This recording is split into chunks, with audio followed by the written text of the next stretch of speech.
Today's episode is brought to you by that thirsty funeral, baby, Liquid Death. You can go to theovon.com/tour and grab tickets. There's still some tickets available for Chattanooga, Knoxville, Durham, as well, I believe, as Buffalo, New York. We might be adding dates. Return of the Rat Tour. And thank you guys so much. I'm excited to see you soon. Today's guest is a survivor of cancel culture. He pushes the line, or does he? Should anybody have to push the line? Should there be a line? We're going to talk about a lot of things. This man let me stay at his apartment one time when I was dealing with a little bit of addictory behavior. He's long been a fixture in the stand-up comedy community. He's the host of Skeptic Tank. Today's guest is Ari Shaffir. Set that parking brake and let myself unwind. Shine that light on me. I'll sit and tell you my stories. Shine on me, and I will find a song. I will sing it just for you.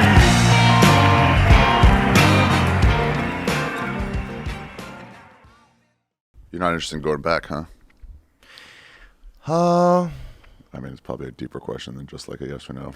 No, it's interesting, man. Well, everybody started to kind of go. Yeah. So it's probably different now. Yeah. I mean, yeah, everybody like at COVID. I mean, I guess COVID for you kind of started early in a weird way, you know, because you kind of like had another break, and then everybody else got on this crazy break, and it's like, Yeah.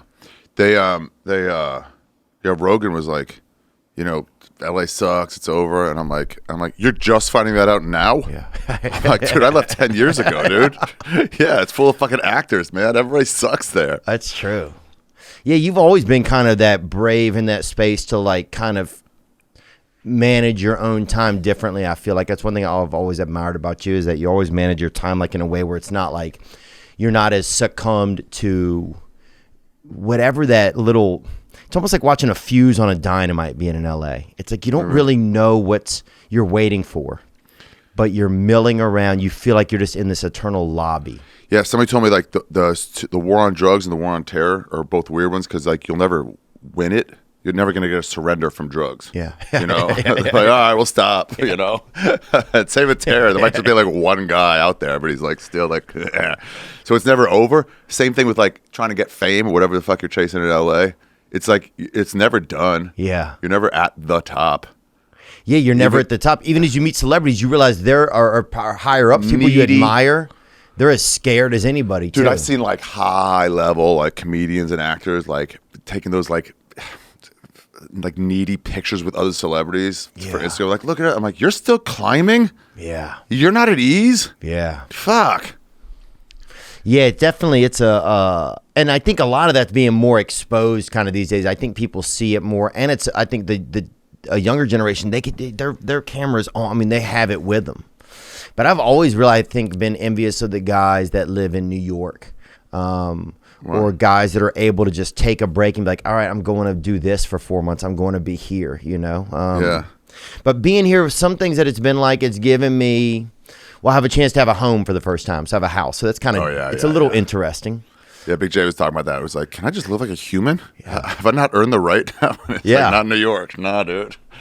Yeah, New York. Yeah, I don't know if you ever can in New York. I asked the crowd at Zanies. I was telling some joke about somebody banging with a broom handle on my floor. The downstairs neighbors. Oh yeah. I was like, you guys live in apartments? And like 2 people clapped. I'm like, oh, that's right. You guys are humans here. You don't live like fucking rats for way too expensive just for the proximity to Broadway. Yeah. Yeah, I don't know what I think about. One thing that's like, what are some things that's interesting about living here? You get into more conversation, like the guy. Sorry, we need to get a table on the other side. We can't get it. No, now. it's all right. I'm joking around. Oh, you are? I gotta go with this hand. Yeah. Oh, it's funny because every time we have a guest, I'll watch them literally have to drink like this. They don't know how to do this. So we got to get that table. Yeah. We'll just we don't have 2 tables. It's erroneous. It is. You built up this whole studio. You would think the second table would not be the thing holding you back. Unbelievable. But that's Sean. Sean's our producer, and he Yeah, does he's a lot. Slacker. He's table light. He's table light, but he's everything else heavy. Yeah. And he looks like George Washington. Look at him. Let me see. Yeah, a little bit. Young George Washington. Remember when they said George Washington could not tell a lie? Yeah. You believe that? I did when I was little. So he had autism. That's all that means, I feel like. Yeah, maybe. Yeah. Yeah, he's like Autistic Thunder. Yeah, he's like that guy Josh at the comedy store. Yeah, Remember, you're like, yeah. am I funny? And he's like, Yeah. not that funny. I cannot tell a lie. Your shirt's wrong. He'd always say it too. He'd always be so loud. Like, that chick is hot. I'm like, dude, she's here. Yeah, and she's like, and she just got a sex change, bro. let's She appreciates it. bail but off the still. pronouns. Yeah. So yeah, I'm trying to really rack my brain. Like, what is some things that I think about? One thing that's hard here, that's really hard, is getting stage time. So like, it's almost like if I really want to practice some comedy, I have to go back to LA for a couple weeks and really set up a lot of shows. There's just not a lot of time here. Your problem too is like you're getting famous now, so like you're not. I'm sure it's harder to come by honest workouts. Yeah, I feel the shows here feel like it does feel like it's a road show kind of sometimes. I stopped into a fucking Red Band show in Austin. Yeah, what was And that I'm like? It was great, but I'm like, this is not going to ever be a workout. They're already converted. Right, you it know? feels like a who's who room. Yeah. Oh, I bet down there. At the stand, you might get some people who like recognize you, but most people are just like, next. Right. You know? Yeah, LA still feels like that too. Even when I'm there, it's like nothing. Everybody just feels like you're working out comedy. Yeah, well, that's good. Yeah. I guess there's enough big famous people there too, where it's not like super special. Well, nobody's that special unless you're like J-Lo or. Is J-Lo doing stand up now? I don't know, probably. J-Lo, she's done. Is she dead? She's like 80 now. That's like me. All my references are like big people from like 1997. Oh, that's the toughest thing about trying to talk to girls. You know, if a girl's like 27 or 28, even you're like, have you seen this movie? Dude, I was telling somebody who's in college. I was like graduating, and I was like, hey, throw on Asher Roth, like I Love College. Yeah. And he's like, all right, Grandpa. I'm like, wait, what? That was after my time.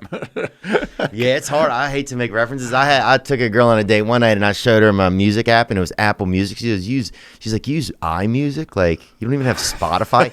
And literally every part of me that had any confidence fucking jumped in front of my own vehicle.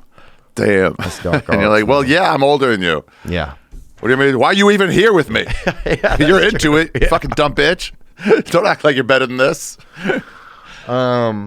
What's been going on, man? So you've been I see you got a new tour going right now. Yeah. Yeah, I saw that post the other day, the one you did, the Brody Stevens, the Swingers tour or whatever.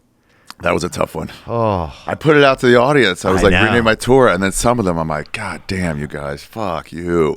But if it's funny, I'll post it. Gotta honor the comedy. But do you feel like you have more of like a carte blanche, like I was watching Louis' special where he's like, Cats?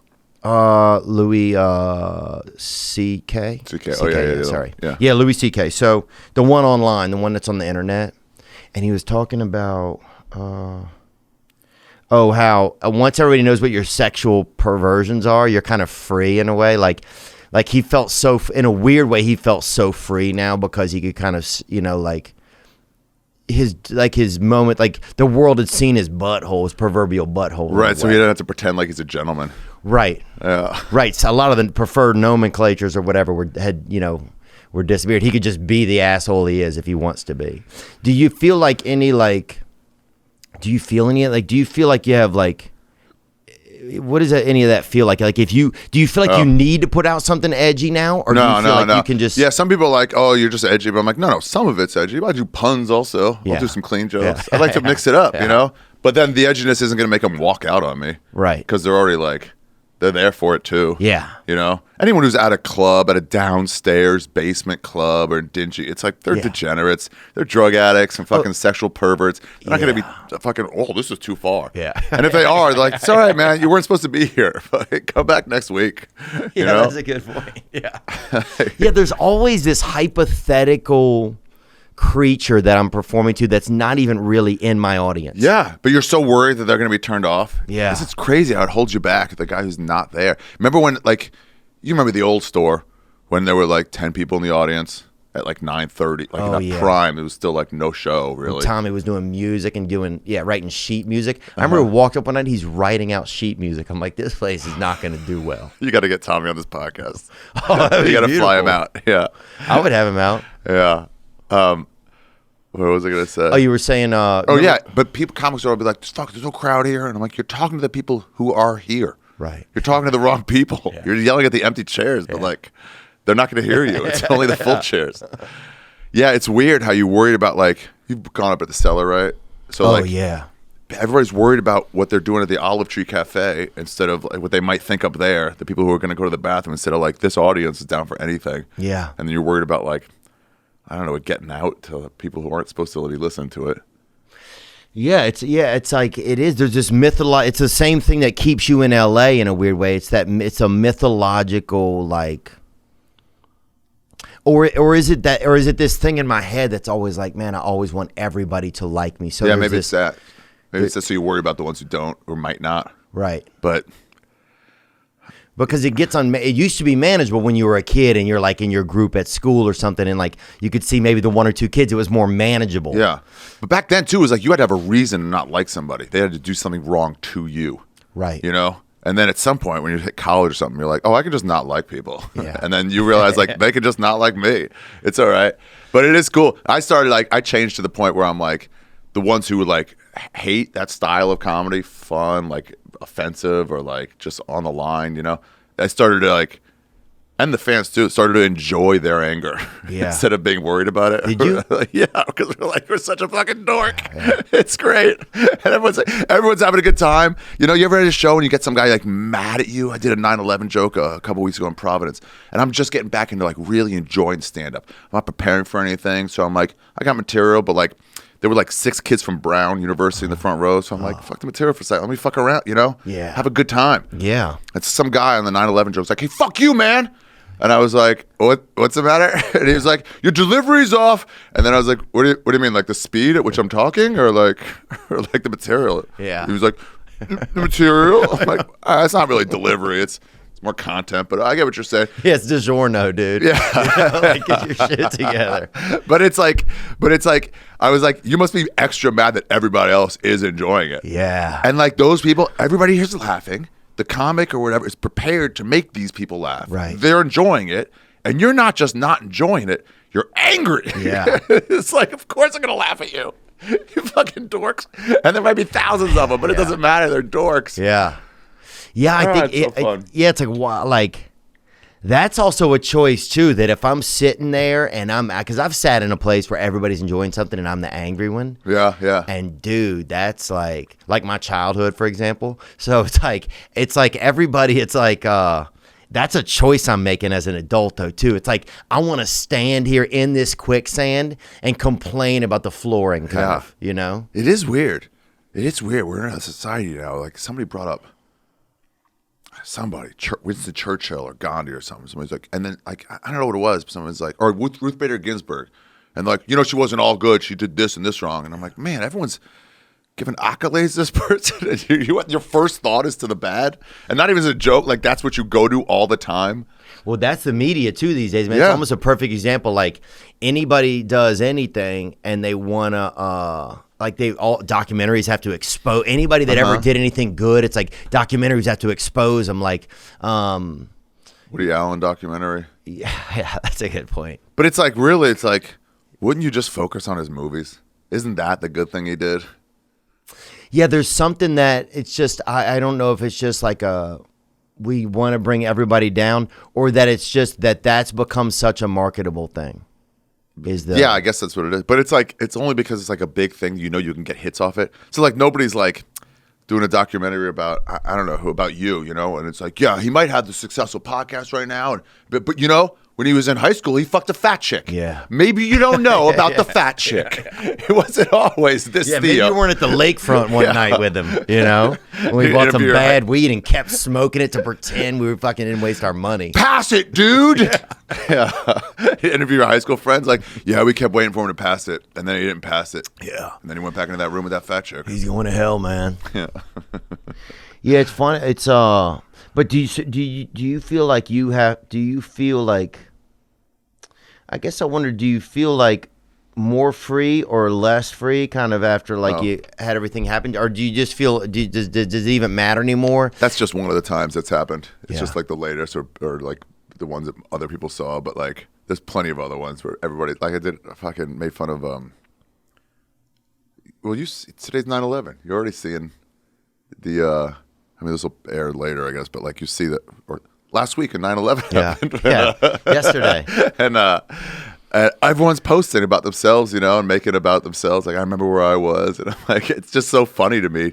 What if Brandon Zeezy's having a tough day? You think it's every year. For sure. Every year. I have a tough day. Just seeing the hacky jokes come at Renazizi, like, around me. I'm like, God damn, everyone thinks they're so fucking original. And I'm like, dude, I've heard it 1,000 times. Ugh. Yeah, I'm sure he's having a tough day.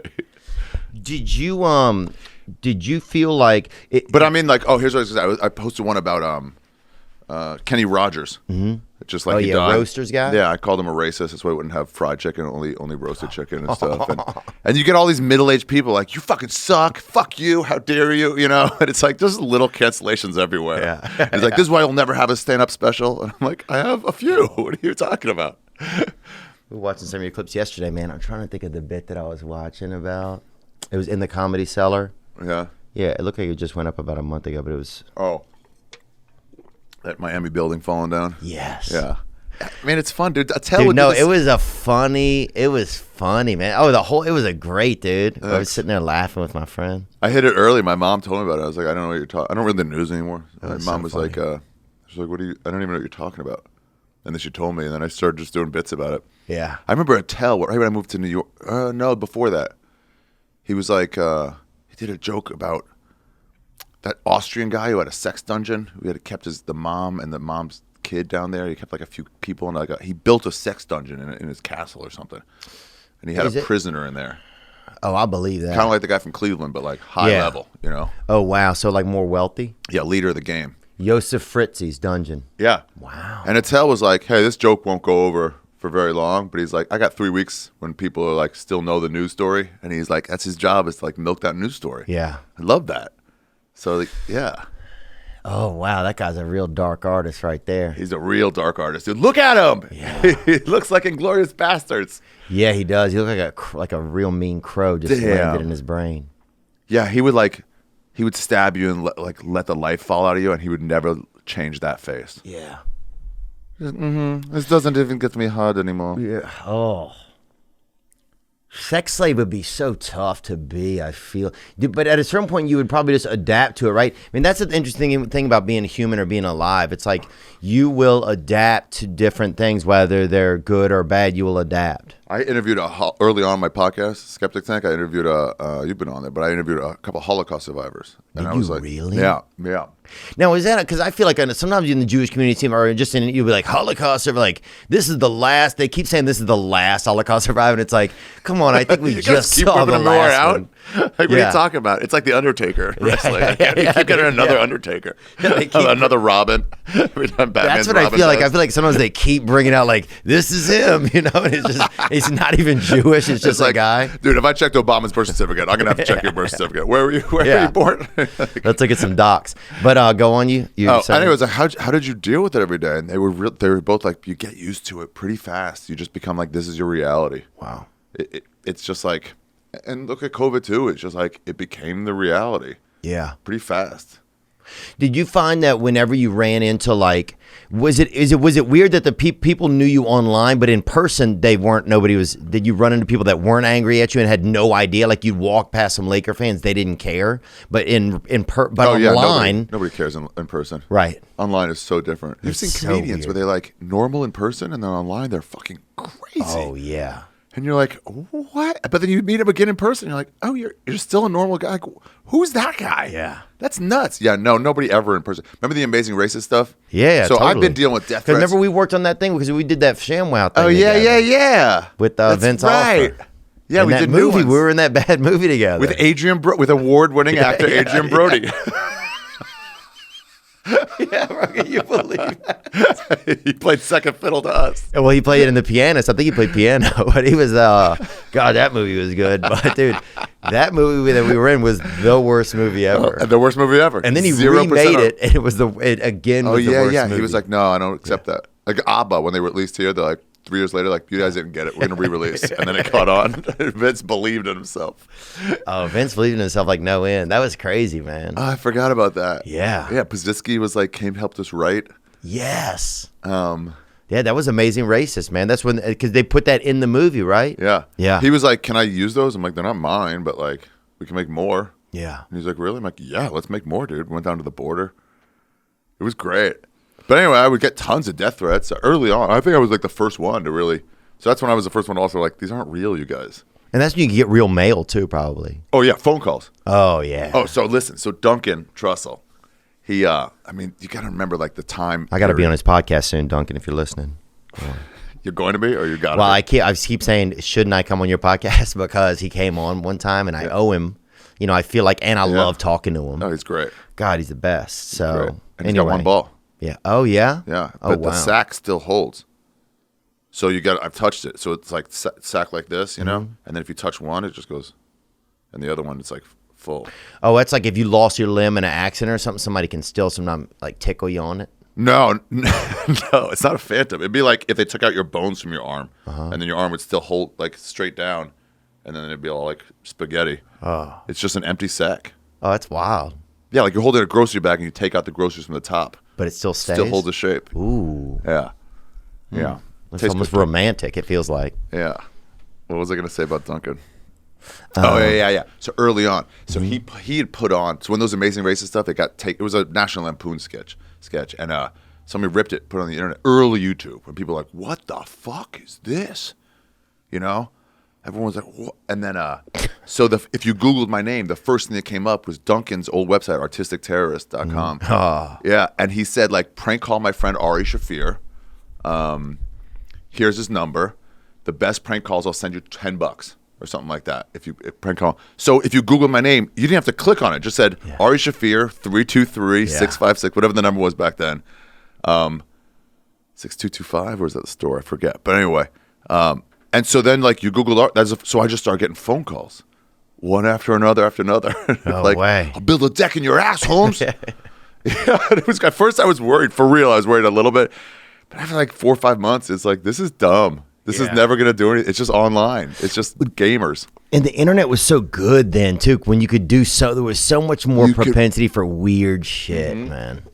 So Nick Mullen pointed this out to me. We're both trolls from like a long time ago. Started up message boards, and like you couldn't just like. Do you remember A Special Thing? A Special Thing? Yeah, it was an alt comedy message board. And they started writing about comedians. It was the first time comedians were being reviewed. No. And it was mostly like. Was it Seth Segan or whatever that fucking guy's name was? way before that. It was still very positive. And they would just like try to review shows, and mostly Comedy Death Ray. Yep, Special Thing. They did some CDs eventually. Wow. A comic's comic. That is him. Yeah, it wasn't him. He was just probably reporting on it. Oh, I see. Yeah. 2016. He's probably still a good writer back then. But like, anyway, so I'd go on there and you start an account. You can't just start a fake account. They see 0 posts and your first one is like, I don't know, who were their heroes back then? Like Patton Oswalt is not as good as you think. It's like, come on, man, you're clearly trolling. You're just showing You know, up. you're just, and I don't care about anything. The troll doesn't have any allegiance to what he's saying. The troll is just here to anger you. Yeah. So you'd have to like get an account going and like post like for like a couple months of like, I love Patton Oswalt. I love Brian Posehn. The new Louis C.K. joke is great. Oh, Yeah, things are going well. Yeah, have you seen this comic? He's so funny. Gore. How about Gore? Yeah. Bush is bad, huh? Yeah. Or whatever they need. And then you start with the negative. It's so great, but it would take us a lot of work to really get a good troll. Yeah. And Nick was like, Ari, he's a troll too. He's like, Ari, this is the golden age of trolling. Now you can just put out one thing and reach like 1 million people. Yeah. It's the best time to make people angry over nothing. Yeah. Yeah, and now it's like people are just waiting, and now the longevity of things it's not even there. I mean, it's gone so fast. It almost is, sadly, it's like even if you die, it's like that used to be a thing. I remember like when a famous person would die, we'd be at school and be like, man, this shit is heartbreaking, you know? Like I remember I told people Jay Leno died one time. We were going on like a camping trip for 4 days, and so nobody knew that he didn't. So I was the only Pre-internet, one. you can get a good rumor going. So for 4 days, man, people were bummed out. You know? Nice. And it was just trolling in real time. I was hugging people. We were just talking about doing Hugging impersonations. Yeah. I would use it to hug the fucking hot chick. I'm like, it's so sad about Jay Leno. And she's like, who are you? Come on, give me the hug. You owe it to me. I know someone who does. One girl made me only hug her from the back because she said I pressed my body against hers too hard from the front. But then you could just touch her tits. From the Yeah, back. but she would kind of move my arms down the side by her arms. It was pretty sad. Yeah, It was trying to get a rub. Yeah, she made me be like a seal almost. It was almost like putting seals in line. But It's like when you get a stripper and she's dancing on you. You go to she's like, no touching. You're like, yeah, but you could understand why I would, though, Yeah, right? totally, That's not like unheard of. immediately I turn into a lawyer if there's a stripper on your lap. But you see the situation. There's a bit of entrapment on your part. I mean, you are gyrating on my hard dick. Yeah, that's the best, dude. Like when they did find out that Jay Leno's still alive, you're like, well, now enjoy this time. Yeah, You have a second lease on life with Jay Leno. But the best, the best thing is I should have just. But then when they found out, there was no way for them to text you like, "Hey, Jay Leno's alive." Like, Oh, yeah, it you was couldn't even just text you people. laying at home, just Knowing you have to know it's going to Yes. pay off, and you're not going to be there for it. It was this like very Mozartian type of thing where you just, or like almost like when Andy Dufresne's just sitting in the place and you still hear the record player playing and the He's world's free. beating on the door and he's just listening to that music, in Shawshank Redemption. Yeah, Shawshank, yeah. Yeah, dude, it's fun. Those were the days, but now that is gone, and it's just a complete attack. Plus, there's cameras everywhere too, so you can't even do it's crimes. It's a different time. You gotta figure out the ways to handle it. I got to tell you, you've used a phone before. Some people never used a phone. Some people don't even have hands on their body. But after years of fine print contracts and getting ripped off by big wireless, if we've learned anything, it's that there's always a catch. So when I first heard that Mint Mobile offers premium wireless service starting at $15 a month, I thought, what's the catch? But after speaking with them and using their service, it all made sense. There isn't one. Mint Mobile, they got the secret sauce. They're the first company to sell wireless service that's online only. For people looking for extra savings, Mint Mobile offers premium wireless just $15 a month. Cut out the retail store. Direct to consumer, that's how it's so cheap. All plans come with unlimited talk and text and high-speed data delivered on the nation's largest 5G network. If you're not 100% satisfied, Mint Mobile has you covered with their 7-day money-back guarantee. Good. To get your new wireless plan for just $15 a month and get the plan shipped to your door for free, go to mintmobile.com/Theo. That's mintmobile.com/THEO. Cut your wireless bill to $15 a month at mintmobile.com/Theo. Is there something interfering with your happiness? And I'm not talking about your wife or husband. I'm talking about something inside of you. Do you have something in you that just won't stop? Is it some worm? You got that worm. Well, BetterHelp. They can help. They'll assess your needs. They'll get you help. The kind you need. Do you need someone to chat with? Do you need someone to speak with on Zoom? How do you need it? Do you live in a community where you don't want to you don't want to go over there about a sandwich shop and see a therapist because they also work at the coffee shop, sandwich shop, coffee, cold coffee? Well, tighten it up. Use BetterHelp. It's available for clients worldwide. You get timely and thoughtful responses. You can schedule weekly video or phone sessions. More affordable than traditional offline counseling. Financial aid is available. Go to betterhelp.com/THEO. That's BETTERHELP.com/Theo. Get 10% off and start living a happier life today. This podcast is sponsored by BetterHelp, and this past weekend listeners get 10% off their first month at betterhelp.com/Theo. In college, I remember somebody asking me, like, when you know somebody, but then you never fully learn their name, but you've known them too long to ask. Oh, yeah. And so, like, I remember him, but I don't know him. yeah, so if somebody goes like, hey, who is that about you? Right? I'm like, what's his name again? I'm like, I would always be like, that's John. And then they would go to you, Theo Vaughn. They'd be like, and then they make a point to say your name because they just learned it. They'd be like, "Hey, John, how you doing, buddy? All right, see you later, John." You do that for like a day or two until you'd be like, "No, I'm Theo, man." And then they come running back to you like, "Why did you tell me his name was John?" And you're like, "Right?" I bet it's pretty embarrassing. Yeah. There's something about having like mild anarchy like that. Like there was something that doesn't exist anymore, and you can't lie about yourself anymore. That's one of the worst things. You can't what? You can't lie about yourself anymore. You used to be able to be like, yeah, I'm going to, I'm doing medical school, or I was an orphan, or I have a twin brother I've never met. You used to be able to like create an ambiance, albeit false or whatever. You used had comics who would like say like when I started the store, it was like the internet wasn't fully going yet. It was a couple years away, and they're like, "I'm famous in the East Coast." And you're like, "Oh, cool." Or I played football at this college. Yeah. Within a year or two, you're like, I can look up stats from every college football team of all time, and I don't see Parisi in there. So like, I don't know. What do you mean? Like, why you didn't have any stats for the whole year? Parisi. And he's like, the gig is up. You gotta get unverifiable lies, bro. It wasn't your fault. No. What I'm trying to think of some things that I would tell back then. A lot of it I felt like, because I was so embarrassed about where we lived and stuff, I would just say. You're poor, right? Yes, I would just say things to people like about. It was always to girls, I'm just, my family, we were displaced or something. Because that was one thing about Louisiana, you could easily get displaced, like from what, hurricanes? Hurricanes, rodentry, something like that. It usually like we had a lot of crazy rodentry in our area, and we had a lot of hurricanes, so it was like rodentry, rode in the tree, rodentry. What do you? I don't Animalia, not Narnia. What? What's the big animal?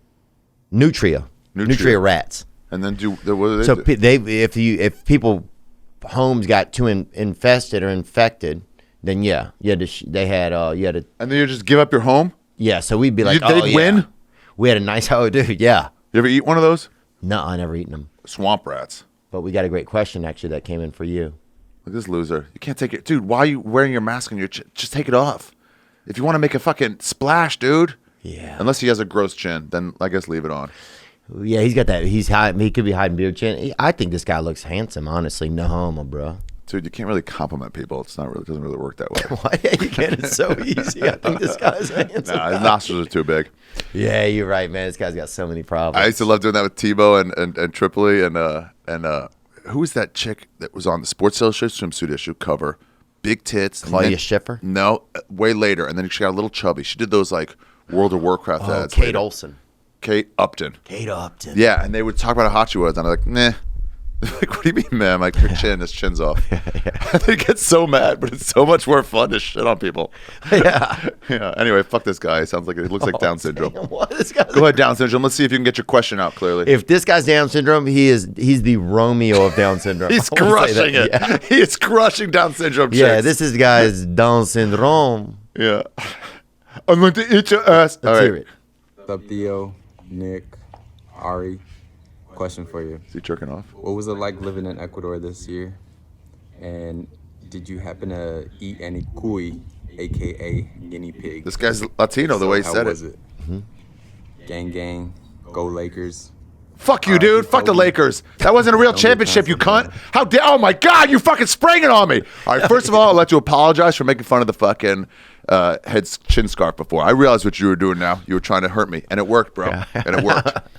Did you think he was being hurtful there? I felt like he was being kind of like jabby, hurtful, fun. Really? Hurtful. Yeah, but I think in another way, he cares. He wanted to send in a question. He did care. Yeah. And he's not being mean. I feel like are a lot of Lakers fans forgiving to you if have anybody said? Well, generally Laker fans are dumb. They're like not an intelligent species, you know. Really? Yeah. You'll see them with the flags all the time, but then when they're bad, they took the flags off because they don't really support the team. You know, yeah. They're just kind of morons who need something to believe in. Yeah. Because they don't have good lives, good jobs, good families. Their wives are ugly generally, and so it takes some making up. You know. Yeah. So they lash out, but this guy seemed cool. I don't know. So they lash out. That's a great question, though, and that's really what it's based on. Is that, man? Did you have any? I did have cuy a bunch of times. It's guinea pig. It's in the Andes, in the Ecuadorian Andes, and I think maybe Peruvian. So I went for COVID too. I went to Ecuador for 6 months. Yeah. I just fucking same as you, but like I went somewhere else. Did you what were some things that were real nice about being out there? First of all, well, Well, also the guinea pig was so fucking. It was like duck. It was so fucking good. And I mean, you'd have it at truck stops. You'd have it at nice restaurants. It was, but it's just this whole thing splayed out like this, and like they leave their teeth on. Oh, Yeah, but I mean, I would just destroy it. really? Yeah, it took Do you like put it in a chili or something, or chile? no, you can, but you put a spit in it, and then it just like turns, and it's just like straight through his ass, through his mouth. Oh, dude. Yeah. I used to sell them growing up. That shit is harrowing. I know that's one of the reasons why you asked too. Oh, it was so fucking good. But there's other shit too. Imagine that putting anything in their butt like that. I guess when they're deceased, probably they do it, huh? Yeah, they're already dead. Because we saw a bunch of them like kind of skinned, but the skin is so hard. Man, it was so good. And what are they doing with the furs? Are you seeing things that they're doing with the furs? No, I didn't, but they probably sell them or something or make like shit out of it. Like they're poor there, so. Yeah, can you look up kui fur for us? Yeah, I don't know why I didn't uses? see that. But it was just being away from the American news. Was that really nice? I didn't find out who won the election for like 4 weeks. It was a leaked We text. never found out. Yeah, I didn't know that till later. I would be like to Jay, I was like, hey, don't tell me when the election. He goes, well, it's nobody. And I'm like, oh, really? He's like, I was still figuring it out. Yes. Yeah. Oh, that's it, top left. It's so fucking and fucking what they good. put under it? Melon or something? Put whatever you want under. Oh, that's these cheese things.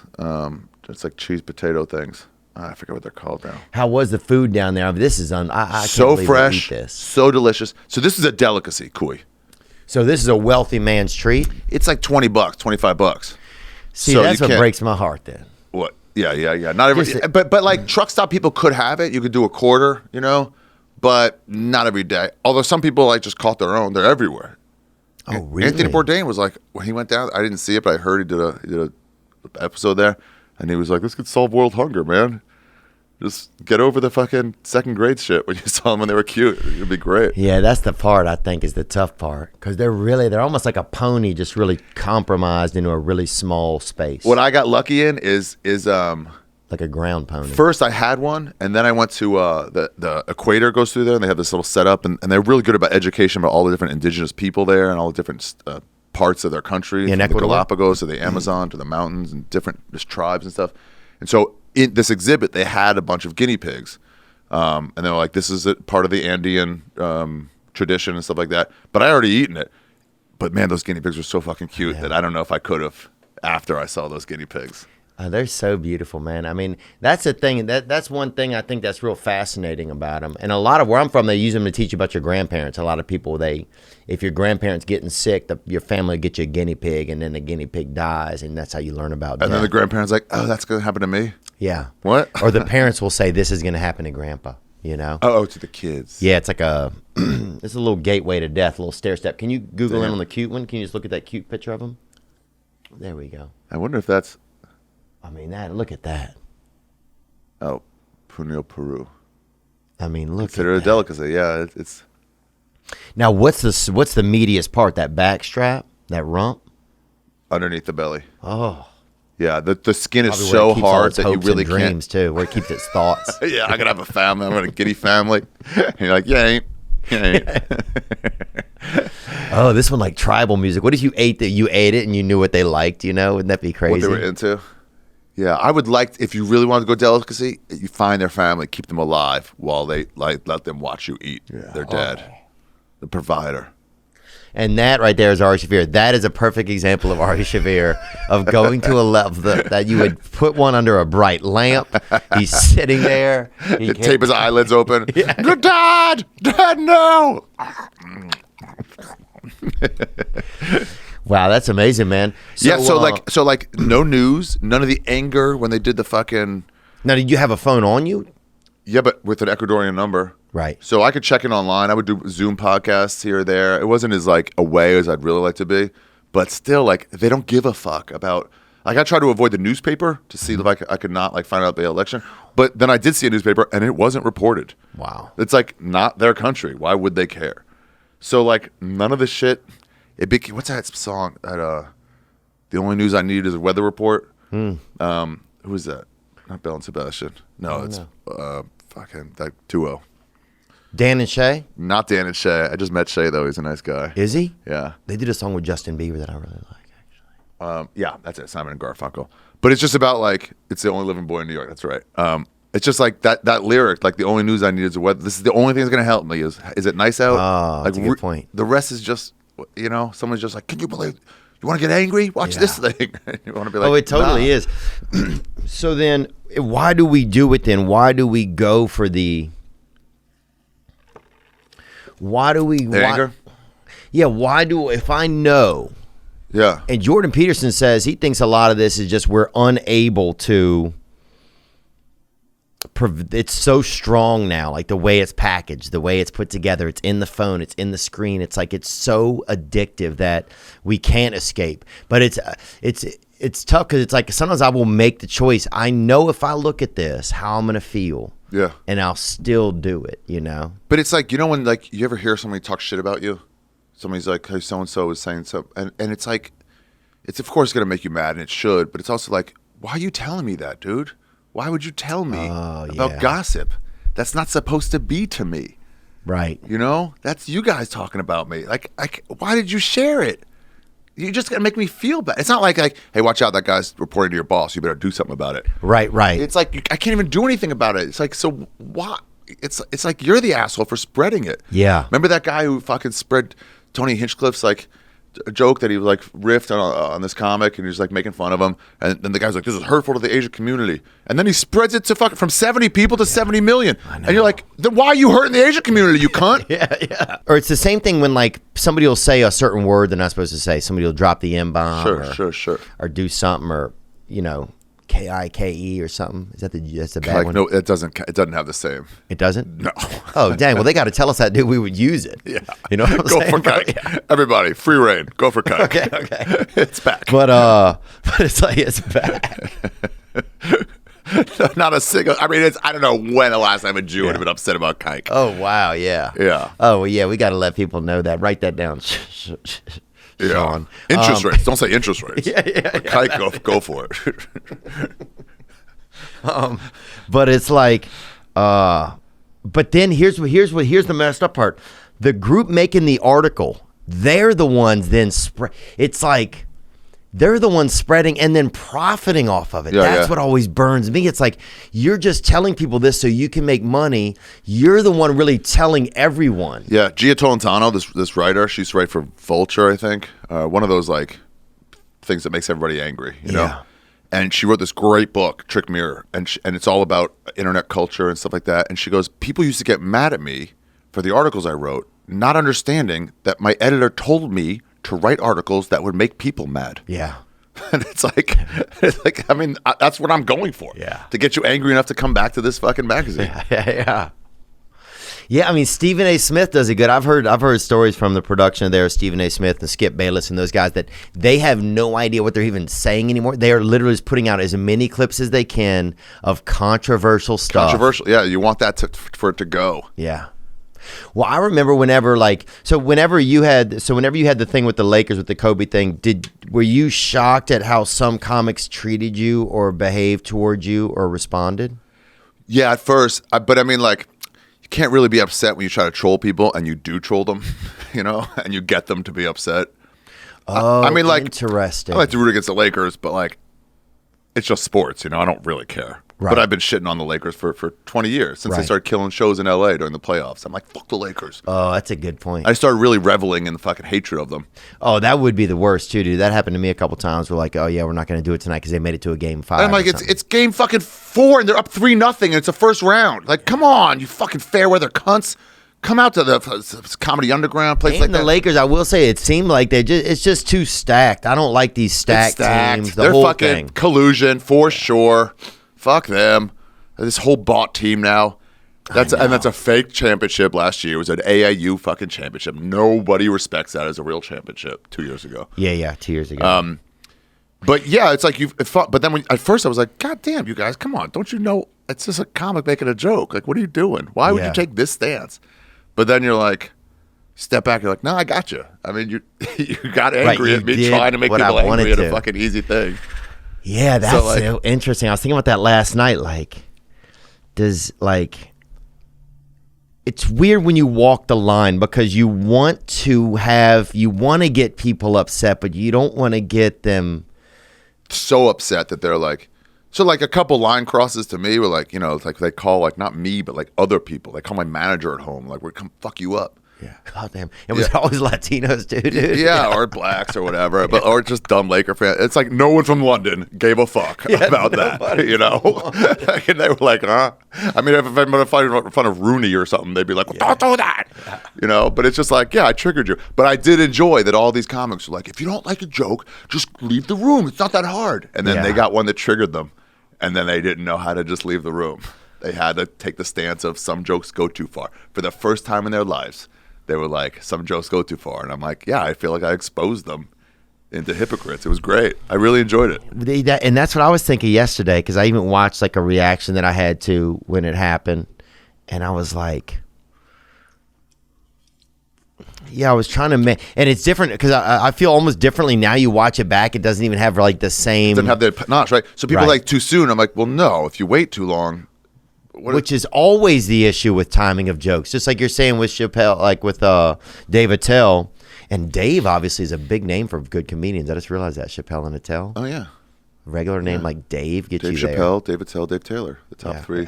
There you go. Top three Daves, yeah. David Duke also. Dave Duke, one of the great leaders of great our early troller. Yeah, he was like, no, I actually love Jews and blacks. I just say shit. It gets me votes for sure.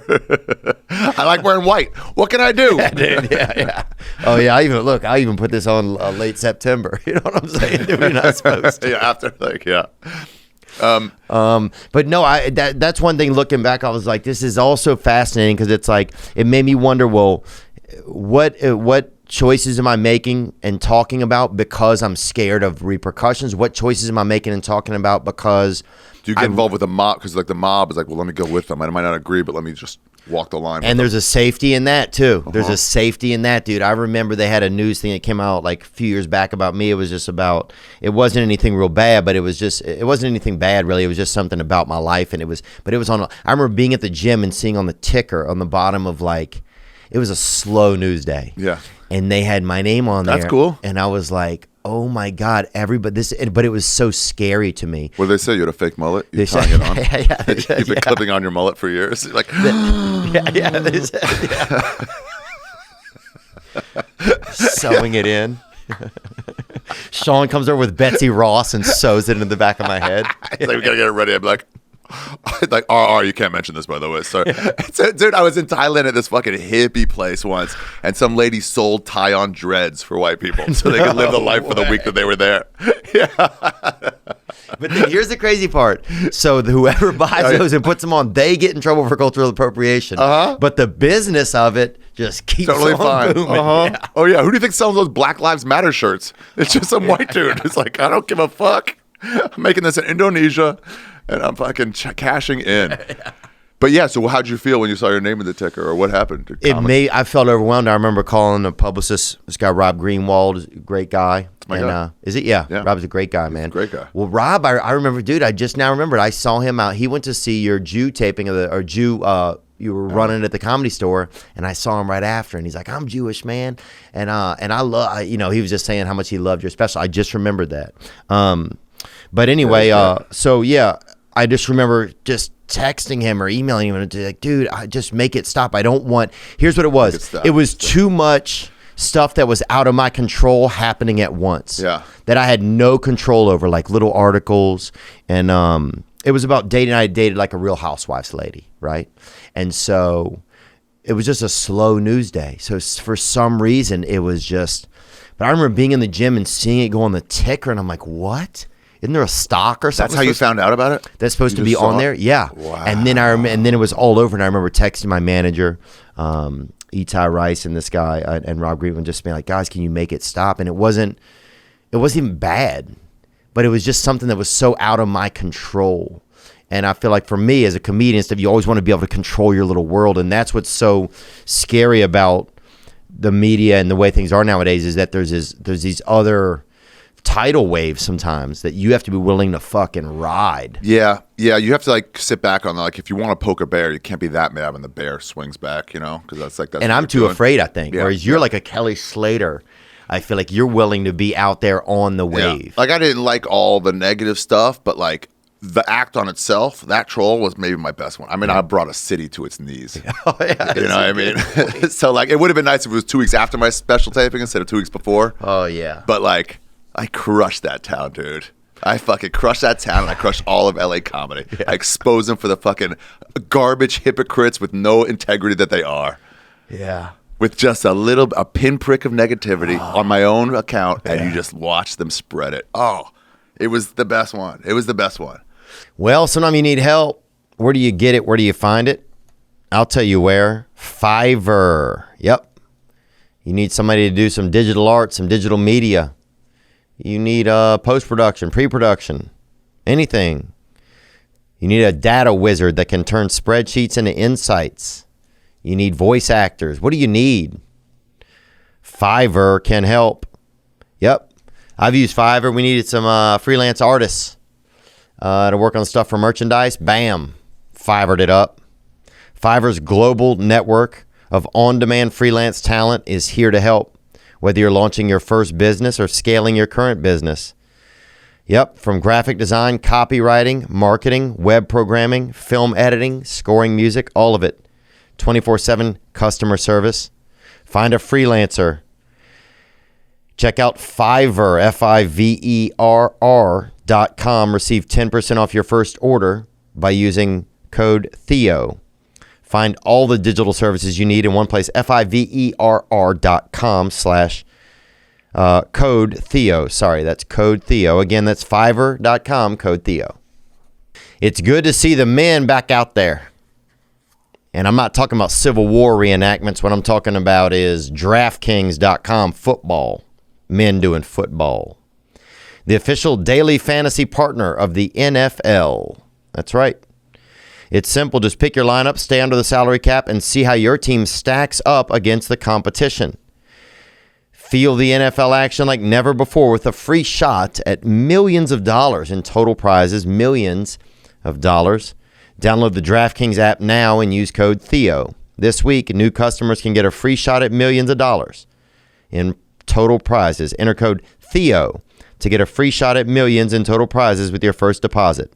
That's code THEO only at DraftKings, the official daily fantasy partner of the NFL. Minimum $5 deposit required. Eligibility restrictions apply. See DraftKings.com for details. How long did it take you to get over, like, because I'm sure there was discomfort with it too. I mean, yeah. I felt discomfort just because I just remember, like, is this so out of his control that it has to be harrowing in a bit? Yeah, it was weird because, like, we're comics, right? So anytime something like that happens, we want to express it and, like, make jokes about it. But then it was like they were doing this thing where they were taking my Twitter feed and they'd be like galvanizing on there and like doxing other people in my life. That's where they put my manager's number and address on there. And I'm like, what? And so Rob was like, dude, you gotta take that tweet down. You gotta, like, they're using it to attack others. And I'm like, God damn. So you had to like make stuff private. But like, I want to just keep going back at him because who gives a fuck, you know? Yeah. Duncan was like, you should like make a bunch of stuff. So like, they threw a basketball through my window. Just keep getting make it crazier and crazier. Yeah. Like Tim Dillon, dude. That would have been perfect if Tim Dillon was really on his hype train or really was on his horse. Yeah, because he's so good at just carrying stuff out into the ether, you know. Yeah, we did have a fun one. Me and Bert and Tom, and we were all talking about it, and Rogan, and then we were like laughing about it and stuff. Privately laughing about it, you know. Publicly, he's called it worse than 9/11 and a fucking hurricane. Is that what Joe said? No, Bert. Oh, Bert did? You know, it's something terrible like 9/11 or a tsunami or Kobe Bryant's death. You're like, you fucking idiot. But in LA, it feels like that. I know. It really is. It's their Hurricane Ida. It's like, it really is. And like they did not like you bring it up. That fuck. Remember when Phil Mickelson was great but hadn't won a major? And it was like that thing, you know? Yeah. That rape thing was the thing. So that's what you poke at. You know, but like they hate you bringing it up. Yeah, they hate you bringing it up. They'll go after anybody who does. That chick from Westworld mentioned it, and they fucking went after her so fucking hard. That Rappaport dude fucking went after her so fucking hard until she had like... Rappaport's a freaking snake, dude. Yeah, that's fun. Yeah, he's a man. Yeah, whatever. That's what he is. It's what he is. Yeah. But is he just a troll? So here's the deal. That's his art form. Right, his art form is to be not a contrarian, but like I'm angry about something. An instigator almost, or not something. An instigator, but just to be mad about something. Dick Sting Donald. Yeah, he Yeah, does that he'll whole walk thing. along Yeah. like those fucking like a 20-year-old walk. Like I know he looks at that thing and you see him on the screen, but that's a grown man walking on the sidewalk, Yeah. talking to his cell phone. Yeah. So like, but that's his thing, right? So you have to allow him to do his thing. You can't be mad just because the thing got pointed at you Right. once. You know, he's looking to like shit on things. So like, I went in Yeah, because there. that's the weird thing when you push that I envelope. respect it. Because that's what's so interesting. So you want to get as much hype as you can out of stuff, but when it gets to, when that freaking big, like when the big spin of the wheel really stops right on you, it's almost like it's too much. It's almost just like telling a joke, and it just is too far. It's like when because you're always risking telling the joke. That's the line. Right. You want to be right there at the line. Yeah, you want to be right know? there. But the thing is, so like that guy in Providence who was like, fuck you, it's not funny. To him, it was over the line. Right. The rest of the crowd was fine. Right. And then you got to think, who's your crowd? So if he tells that at a 9/11 memorial, well, you're going to get a lot more people than who were there in that Providence room. Right. They're going to hate me and say that was a terrible joke, shouldn't have done it. Right. Louis' fucking Parkland joke. Then it went out to a bunch of people who never should have heard it. Right. And like, know your audience. And it's like, yeah. We do know our audience. Yeah, we do know It's our audience. my Twitter followers or my audience in the room. It's not the people who aren't there. Yeah. It's strange, but it's funny too. I don't know. You got to respect people doing their art form. You got to respect people doing what they do. And if one of the things is like hot button topics, and personally, I remember one of my many like. I mean, I've been through these things before, so I'm prepared for it. But one of them, from a special, it was like somebody got mad at me for doing a bit about them, and Eleanor and Diaz were talking. It's like, ooh, it was pretty bad. But Diaz was like, yeah, but that's our friend. And then Eleanor was like, oh, yeah, you're right. Like, end of story. It's our Right. buddy. End of story. Like, you don't have to say anything if it's about your buddy. But now we're in this world where it's like, I need to be first to a fucking YouTube. To comment or yeah, people and then also other people start hitting you up. What do you think about this? What do you? So then everybody, there's all like, Well, they've asked me multiple times about like, to speak about, I'm not even going to say this, but some of the people we know have come up in the news and like offstage stuff. oh yeah, And like, when are you going to mention it? And I don't even respond, but the answer is never. That's a friend of mine. That's someone I've shaken hands with. Right. Even if I don't hang out with them all the time. What are you talking about? I'm not going to lose my fucking humanity so I can fucking speak to a bunch of strangers. see that's interesting because because I'll look back on things. I'm like, why did I really feel like I had to speak? Why on did that? you? It's this feeling that'll pass. So you can learn from it and next time not do it, you know? But like, there's you just don't have to. Yeah. You just don't have to. I saw, Yeah, and so I wonder, where does that come from me? Is it like a fear? Is it like, yeah, I think it's probably some fear of everybody not liking me. same thing with posting a Black Lives Matter square. It's like, if you don't, are they going to look at me? Are they gonna be mad? But it's like, Dude, I put up my Black Lives Matter square. I didn't know what to do. I was kind of spooked, I guess. Yeah. Because I'm trying to do a Netflix, and in my head, I'm like, well, if I don't do this, then the don't do it, they're Netflix gonna- special isn't going to happen. We've already gone down this road. The deal's there. I'll lose it. Then I'm like, they'll take it, and I won't be able to get it back. It's like all of this stuff gets stuck in your head, kind of. And also, I have black friends. I know what's going on. The first time a black woman hits me up and is like, "You did this all wrong, motherfucker. This ain't the right shade that's or why, something." exactly. That's why. And so Shade of that's when black. I was like, And you want to be like, no, you're not the right shade of black. You high yellow. Yeah. Yeah. I don't know. It's like, I don't know. But it's interesting because it makes me look at myself like, yeah, why do I feel the need? Who do I feel like? Do I feel like I have to defend? And then sometimes you also want to be there to kind of defend or help soften some of what the blow is. Right. So with Tony, I was trying to do that. That's what I did. buddy. That's what I tried to do too. And even at the end, I remember the thing I was talking about you. I said I didn't. It's what he's going for. So you have to recognize that that's what he's going for. Like the way things land and if it hits that trampoline, then it hits the whole world. It wasn't, I don't know if it's supposed to or not. Yeah, it was a great one for sure. Would you do it again, you think? Or did you have 100%. Yeah. I mean, there's no way I can't, because here's the deal, man. I've committed to this life, and by this life, I don't mean offensive. I mean doing the jokes that I find funny whenever I find them funny. And that's one thing I really admire about you the most, man. Thanks, buddy. So if you start considering the repercussions, and not like moral repercussions, I'm not going to go to somebody's funeral and do that. That's the wrong place, right? But I'm like, no, I'm doing it to my audience. I can't be worried about if it's going to take. I have a nice life, and I'm completely free. Yeah. So I'm not going to give that up because I might have more money or be able to do more things. And like, by the way, I took a lie detector on Legion of Skanks. They're like, do you regret the Kobe tweet? I'm like, no. Oh, I have to go back and watch that. Then. Absolutely crushed. Yeah. The reaction, maybe. But it would have been nice if people were like, hey guys, that's what a joke is. You have to allow comics to make jokes. Right. And that's really, I think that's the thing that we should all be saying, We should all be defending each other. Because we want to tell young comics, we will get your back. If the line moves behind you, we're not talking about actions. We're talking about whatever you're trying to do for a joke. We will have your back, young comics. Yeah. We will always say like, and not to say like, hey, I didn't find it funny, but it's right. Leave that shit out. Just be like, yeah, guys, clearly here's the joke. Here's what he's going for. Right. Well, did you find it funny? Like, what's the difference? It's got nothing to do with it. There's plenty of like specials from comics or that aren't funny that I would never mention because it's not offensive, right? So you're not like, this guy's special wasn't good. Like, you wouldn't say that. So why would you say it when they're under attack? Yeah. It's nutty. I have had a few people apologize to me. A couple, like black comics specifically. It was like, hey, man. Godfrey? No. He's an actor. He's fine. No, he did. It was like, I told you I had to say something. He was not like actually angry. Right. You know? That's actually a pretty good impersonation of Godfrey, too, actually. It's not bad. Me and Sam Morril was sitting there. He came up to me. I thought he was going to beat me up. Wow. And he was like, I told you I was going to say something. All right, buddy. And then Sam's like, you got to respect the honesty. I'm like, I guess so. Yeah, that's true, too. I think like if He's somebody can then game. say, everybody's playing kind of their game or playing the best game that they can. Yeah. But Mike Yard came up to me. He was like, dude, when I saw that, I was like, what the fuck are you doing? And then somebody's like, oh, I get it. Like, you make fun of, like, dead celebrities because you're poking fun at, like, the people who overvalue these lives of celebrities. Like, I get it now. I didn't get it at first. I'm like, oh, thanks. Or Kareem Green was like, not Kareem Green. Jimmy Martinez was like, yeah, I said some shit about you, man, but I shouldn't have. I get it now. I get what you're doing. I should have, like, defended you as a comedian. I'm like, thanks for saying that. Yeah. So a few people did, but... You know, now that the emotions are gone. But it's also fun when you see people still mad about one of the many like lines I've crossed. Yeah. And they're still angry. Somebody the other day was like pointing out a Beyonce tweet that I made. Like, what about this? Yeah, after Lemonade. Exactly. I'll never forgive you. I'm like, okay. I'm definitely going to think you're a dork.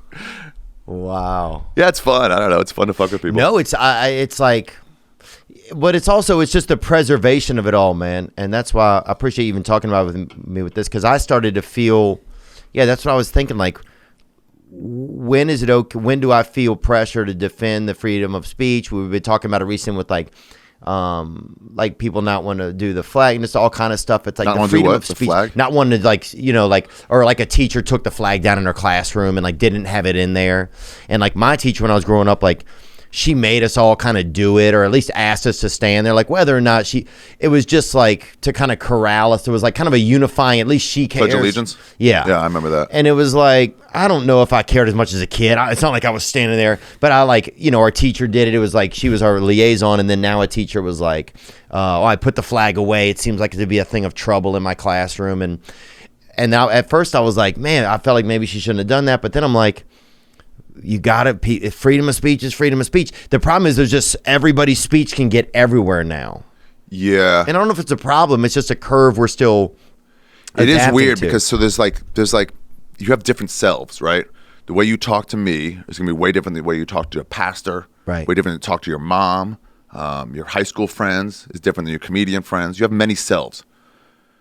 And now it's just like coming together into one self. And Mark Zuckerberg's talking about this, and he was like, this is a problem because you're losing all these different masks you wear in different situations, I'm not going to curse in front of my mom. Right. I might, but I'm not trying not to. But you and I might even think twice about it. Right. AM radio or FM radio versus podcasts. Right. It's just like you have this line in your head. And Zuckerberg says, no, I think there should only be one self to everybody. And I think that's dangerous because when you lose like artistic differences, you lose like wild strokes of art when everybody's trying not to offend anybody. It's like, you're not even supposed to be here. What am I worried about? Right. Well, that's what it feels like then. It feels like I'm not even supposed to be here because it's an unrealistic expectation of a human. Right. So then I start to feel like, it's crazy when you said that, it just hit me. I feel like, well, why am I even here? This isn't a safe world for me to even be in because that's impossible. Because they're throwing you to where you wouldn't even be appreciated. Every wolf. I remember it hit me. The first time it hit me was Cecil the Lion. Remember that? Some dude killed a lion in Zimbabwe or Zaire. Maybe let's hope Zimbabwe or Zaire. Cecil the Lion. Zimbabwe. Oh yeah, I remember this thing. They He killed had a that black lion. mane. This dentist killed him. And with an arrow by American recreational big game hunter. Yeah. And everybody was real mad. They hated him. I remember talking to a cab driver. We just heard it on the news. We were both bonded. Like, fuck this guy. Fuck this dentist dude. Fucking killing a lion? Cecil? Yeah. This beautiful lion? Yeah, Cecil. I love they put that name in, and the name also kind of urban. it, Makes you think, oh, this guy, Yeah, you know, it's this racist dude, somehow. Yeah. This guy didn't make a sports squad or Yeah. something. And I remember being legitimately angry. And then I found out later a little bit more, where it's like, oh no, Zimbabwe gives out like 40 permits to kill lions a year because they have to keep the population down. Because then you hear more stories of like, yeah, lion killed my brother, man. We need to keep the population down if they're too close to fucking whatever. Rogan pointed out for a tiger, a lion to get a black mane, that means he's way old. That means he killed tons of fucking lion cubs. That lion probably killed like 20 lion cubs. But we had the story of like, I'm supposed to be mad at this dude who killed Cecil. And then you find out more and more about it and you're like, oh no, this was totally legit. Right. Well, it also I love how they put his born date on here, like as you know what I'm saying, 2002, just to add to 2015. that, just to add to the. Oh, look, he was only Causes arrow 13, wounds. like he was in junior high school or something. Yeah, like, even though I think that's an old lion. yeah, But he was a park land Yeah. survivor. But then it hit me like, whenever I'm angry about these things, like they're probably hiding a detail or two to make me angrier. Right. Hinchcliffe too, they're like, they just hid details to make you angry. And then they'll reveal the details later, but the emotion's already there. And you're like, no, fuck this.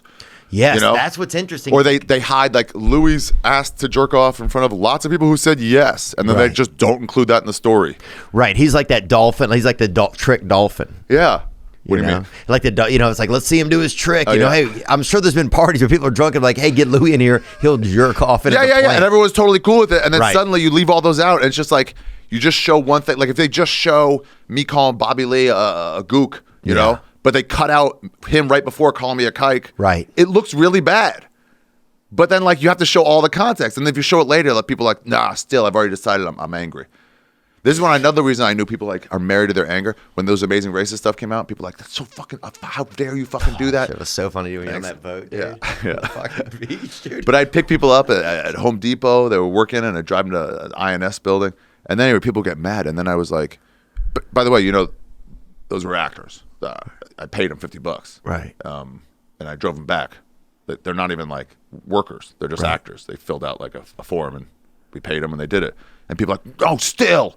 I'm like, wait, you're just as angry? You thought I was picking up undocumented workers and driving them to the INS. And then you found out I'm just doing a sketch about it. And you're equally as angry? Not even a little less angry? And then you're Right. like, no, people just get married to that anger. Yeah, what is that? Why do we don't? It's a weird emotion, huh? Anger?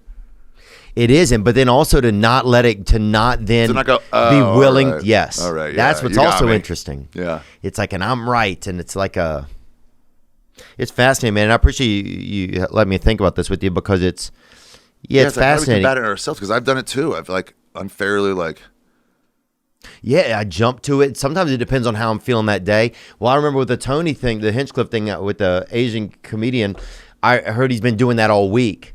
And it's like, and that they were fine with it. But why didn't the comedian ask him first? It's like, he's a cunt. sometimes it's like the use of it. How are you, if you're just using this as like a springboard for yourself? that's the thing you know? too. It's like, it's a weird thing in comedy now. I don't know. I think it's because we got too big and now we're like worried about keeping our fame and our podcast advertisements and all that shit. And it's like, dude, we were making 20 grand a year and we were able to give up money like it was nothing. And now that we're making, or some people, not me, but some people are making millions. And now it's like, I can't afford to lose 20 grand. Right. And it's like, what do you mean? Now more than ever, you shouldn't give a shit. But yeah, I don't know. But like, no one could just be like, But it's also, I think we might have been going through the adapting to it. Yeah, maybe. You I know? think that the internet's making people sick too. Oh, dude. I think they caught the sickness. A lot of people caught the sickness. I think a lot of times we'll stop like nicotine and things like that, but it's like there's nothing that's killing us more than this constant reflection of ourselves and the unable to meet the demand of an unrealistic expectation that's put in front of you constantly. I struggle with it, getting offline completely. Yeah, it's hard, man. You know, we what's make our interesting- money not being off. You know, we make our money being on there. So it's like, Right. I mean, I ended my Twitter account probably 5 months ago. I just like, this is all negative now. Twitter is all negative. But I know I gave up a lot of money doing that. Right. You're like, I'm going to admit that 5% of my money is going to come from either views or people seeing links to promoting get my tickets. shows. Exactly. And I'm like, I can't do that anymore, but like, it's not healthy for me. Yeah. I don't know. We got to combat it in ourselves somehow. I don't know how to do it. And I think some of it is just you learn as things come through, it's like. I think they got to regulate the internet, man. Dave Smith, I was talking to him about it. He's a real big libertarian. He like helps me make my views on politics in general. Just like, if I'm not hurting anybody, what's the difference? Do cocaine in your own home. Like, what's the difference? Don't drive and drink. That's hurting other people. Right. But drink at home. I don't care. Drink yourself death. Yeah. It doesn't matter. But like, but so he's like, well, the internet's like, you're free not to use it. But I'm like, well, you're not really socially free not to use it. You're not. They've made it so you need it for almost anything. Yeah. With Apple Pay, with fucking, you can't get a city bike without your fucking, unless you have one of the old keys, you can't get a city bike without your cell phone. You can't get tickets to a movie and shit. So it's like they've made you need it. And this, especially social media, they made you need it. You can't exist. The mommy blog groups are all on Facebook. You can't be a mom and not trade information with other moms. And they're not going to be off Facebook. They're going to be on Facebook. You have to be on there. And we didn't agree to hate our friends. We didn't agree to let you make me hate my friends and my brothers and my fucking relatives. We didn't agree to that. Right. And you guys did that to us without our permission. And I'm like, no, that's not allowed. You're hurting us. It's not just stomping on your floor. It's stomping on your floor when someone lives below you. Right. It's like, no. So I hate regulation, but at some point, like, we didn't give you permission to do this to us. It's tough. That's the thing. It's like, I hate regulation, but I've thought like tech is the new fossil fuel. That's what I say a lot of times. It's this weird thing where it's like, there's people are like, we'll just get off of it. It's like, then I can't order anything. You can't. I can't there's no, and even if you try to go, this is the saddest part. Yesterday, I'm looking for a bed and breakfast, right? And I don't want an Airbnb. I want to find a bed and breakfast. I want to find Providence two style, senior citizens, probably deceased in the back room. You know what I'm saying? Who I go in, I have a reservation. They didn't even know about it, and I find their bodies in there. You know what I'm saying? Like, I want a real bed and breakfast. I want a fucking scone, bitch. Yeah, the advertising, though, is all straight to Airbnb. Everyone you go to, it's somehow. So it's like you had to go 2 pages in to even find something that was like a regular Airbnb, And it's like it also, that's shit that's really more damaging than some of the stuff. Like the anger inducement, like that's bad for sure. But like algorithms in general, it takes away your ability to be exposed to new things. Even like Spotify, you don't think Spotify is evil in any way, and it's not evil at their core. But like they're giving you music that they know you will like. Right. Now, you and I are hanging out, let's just say, and I'm putting on some of my music that your algorithm wouldn't expose you to. But you're like, oh, I actually like that's cool. I like this. And so you're exposed by chance to some new level of art that you wouldn't have been exposed to. Which is I like. I got this from a book too, but like listening to the radio, where I'm like, let it hit me with something. Yeah. And then maybe I'm like, oh, cool, and my Spotify's listening. So they'll know if I like it. They're reading my heartbeat or whatever. But like, you want to be able to like grow, and they're not letting you. Well, did you notice when you were in Ecuador or those types of places? Is it a lot different? Is it really a lot different? Do you notice it over time? Yeah. Well, I noticed when I get back. Same thing was when I left LA. I didn't notice how shitty LA was, how the LA vibe was until I left for a couple days and then went back. I was like, oh, god damn, you guys are fucking vapid here and needy for fame. And I didn't realize the forest for the trees. Yeah, I was really enjoying it, Ecuador, and then I got back. I was just met with this barrage of media and like just it's you're free. You're free. I don't know. And luckily COVID, it was like a really good thing, in a lot of ways. You got to count your blessings about it. Yeah. You relocated to a cool spot, you might not have. Yeah, that's a good point. Oh, I'm amazed sometimes that I was able to move, Yeah. You can always go back. It's easy to just go there. Back. Yeah. But I think, when everybody was leaving, I felt like everybody was going to Austin. I didn't know if I wanted to go to Austin. It's the financial thing was the same. It was just like, I was just in a place, I don't want to pay all this extra to California right now, especially if I didn't know if they were going to have masks ever. Yeah, the taxes are different. There's no state taxes here. That was a big thing. When Rogan was like, I'm moving to Austin. I'm sure. And I had thought about moving there. Then whenever I started moving, I was like, I don't want to go back to. That's kind of what I felt. I just didn't want to be like in a place where I felt like, just like people like, why? He's like homeless. Like, you don't think it's homeless in Austin? Like, why else? He's like taxes. Like, wait, what? Yeah. Everybody's like, wait, what is that? All those rich comics like, hold on. Like, I can save a house a year? Yeah, I don't mind seeing the homeless as long as I'm not the one paying for them. That's the thing, dude. Yeah. Yeah. As long as I'm not paying. Yeah. Now, if I walk up to the guy and say, here's $20, will you please shit outside for me? Because I need to, get these rose beds going. That's one thing. You got to put them to use. That's a problem. They're not using these homeless guys. But if I got to mail it to the city and then they're going to use it through some dirt system and the guy doesn't even get to shit in my flower beds, he can just go shit anywhere? No way. Not on my watch. Yeah, something that's interesting here, like the guy at the gas station the other day comes out and he's I guess a fan kind of, or knew of me, and he said, hey man, I want to let you know, anytime you come in here, man, we got fresh baked bread and fresh baked pizzas in here. And I'd just been in there, dude. There's none. There's not an oven in that joint, right? Yeah. So I'm like, is this guy just been? And it was the nighttime guy. So I'm like, is this dude out of his mind? Is this guy on Adderall? Like, but now it's like when I go there, I have to pretend that they have like fresh baked bread in there. And they don't. So it's like in a smaller area, you kind of you have to continue to. Whereas in LA, you can be like, go fuck yourself. You don't have so impersonal. But sometimes you're like, you need that impersonalness. You're like, yeah, you're a weirdo, man. Right. I'd rather not talk to you. I mean, New York is the key for that. Nobody talks to anybody. Yeah. There's too many crazies. yeah. But in a small town, even Nashville's still a small town. Oh, it feels really small here, and you can't cheat on your spouse here. That's another thing. Like in LA, dude, you could have another family a block away from you, and your family would never know. That's another thing that changed. They had this book called The 50-Mile Rule. Do you remember that? It was like, if you're going to cheat on your spouse, and they weren't against it, they go, you got to go 50 miles outside your radius. Now, this was written 30 years ago. Wow. And if you go 50 miles outside your radius to a convention or whatever, or more, it'll never come back to your home, to your family at all. Now, it's way different. There is no 50-mile radius. You have to go to another planet. Well, there's no 50-mile radius. Right. And that's one thing Louis said, funny on that, especially because he said, well, I was looking to get out of town, but I was on kayak or something. There were no tickets to Mars, right? Yeah. He's like, I was looking to get that far away. Yeah. It is cool being in Ecuador where you're like, where no one knew me. I think I got recognized like 3 times, 2 of them like right towards the end in like one of our gringo town. But it was like, I'm just me. I'm just a human here. And I think it's real like bad for you to be recognized too much, to be like elevated on a level that you're not. Oh, well, and that's not even realistic. It's not real. Yeah. People are just like, can I get you something? Like, can I get you? You don't work for me. Yeah. It's not healthy at all. And you start thinking your words are too valuable. Yeah.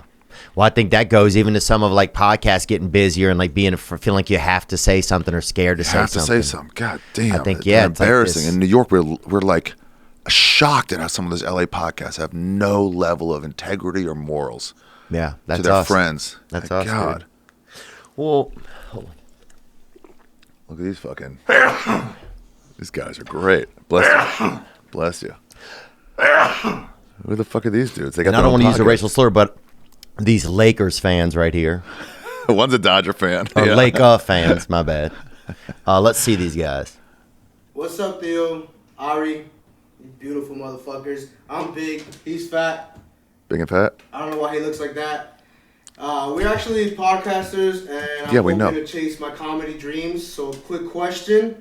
When you're pushing the boundaries in your jokes, which you do fucking great at, how do you overcome the fear, that cancel culture? It's pretty scary out there. Everybody wants to fucking end you.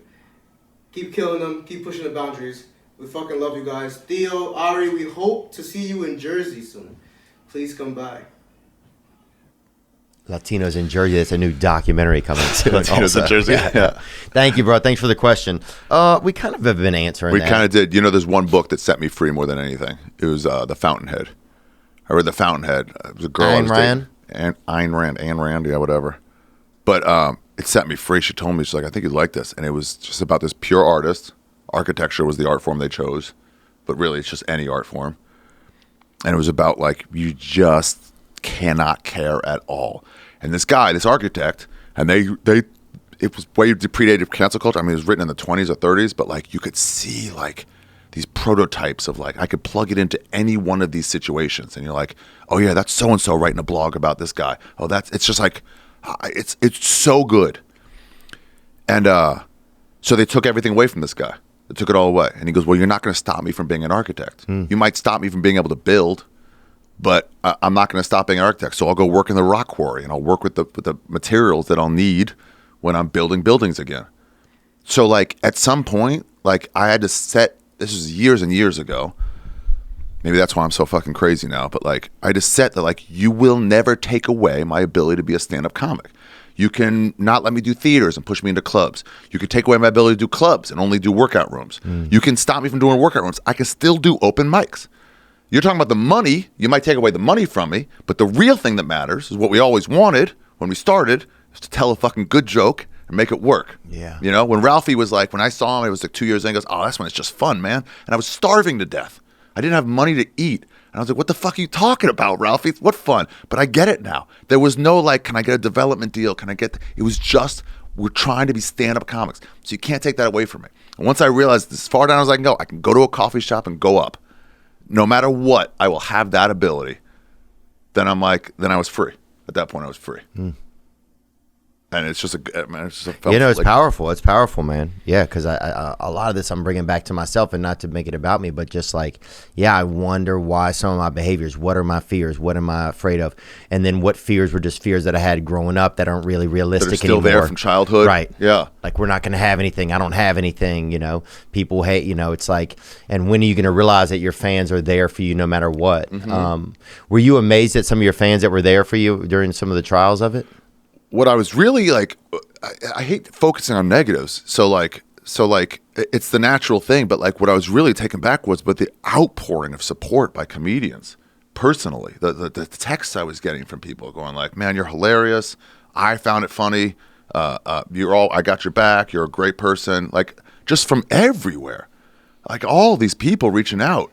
And it was like, oh, this is like really nice. If you remove the other part, I'm like, this is genuinely amazingly nice. God, yeah. And it's like, and that's what you could always do when any of those comics get in trouble for anything. You just be like, hey man, you're funny. Don't worry, I got your back. Yeah, be supportive. Yeah. Yeah, because you do go through this thing of like, does everyone hate me? And so every time you get a text like, hey, you're my buddy, it's like, great, one down, one doesn't. That's awesome. But like, that's a good it was just point. really nice.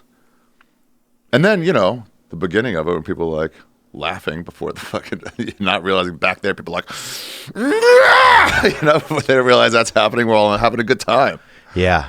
Well, I think people are also now seeing in some ways where it's like the media, like these New York Times writes an article, or some people are like, fuck, this rag is garbage. Exactly. Like, you're like, you guys are trying to mislead me. You're trying to make me angry. Totally. And I think so many people see that now that it's like the amount of people that don't see it is so small. They still own a lot of, but they still own a lot of real estate. Yeah, exactly. And and the vocal ones, the ones who don't care, don't write in to be like, hey, I don't care. It's like, you just don't care. You don't do anything. It's only the ones that do care.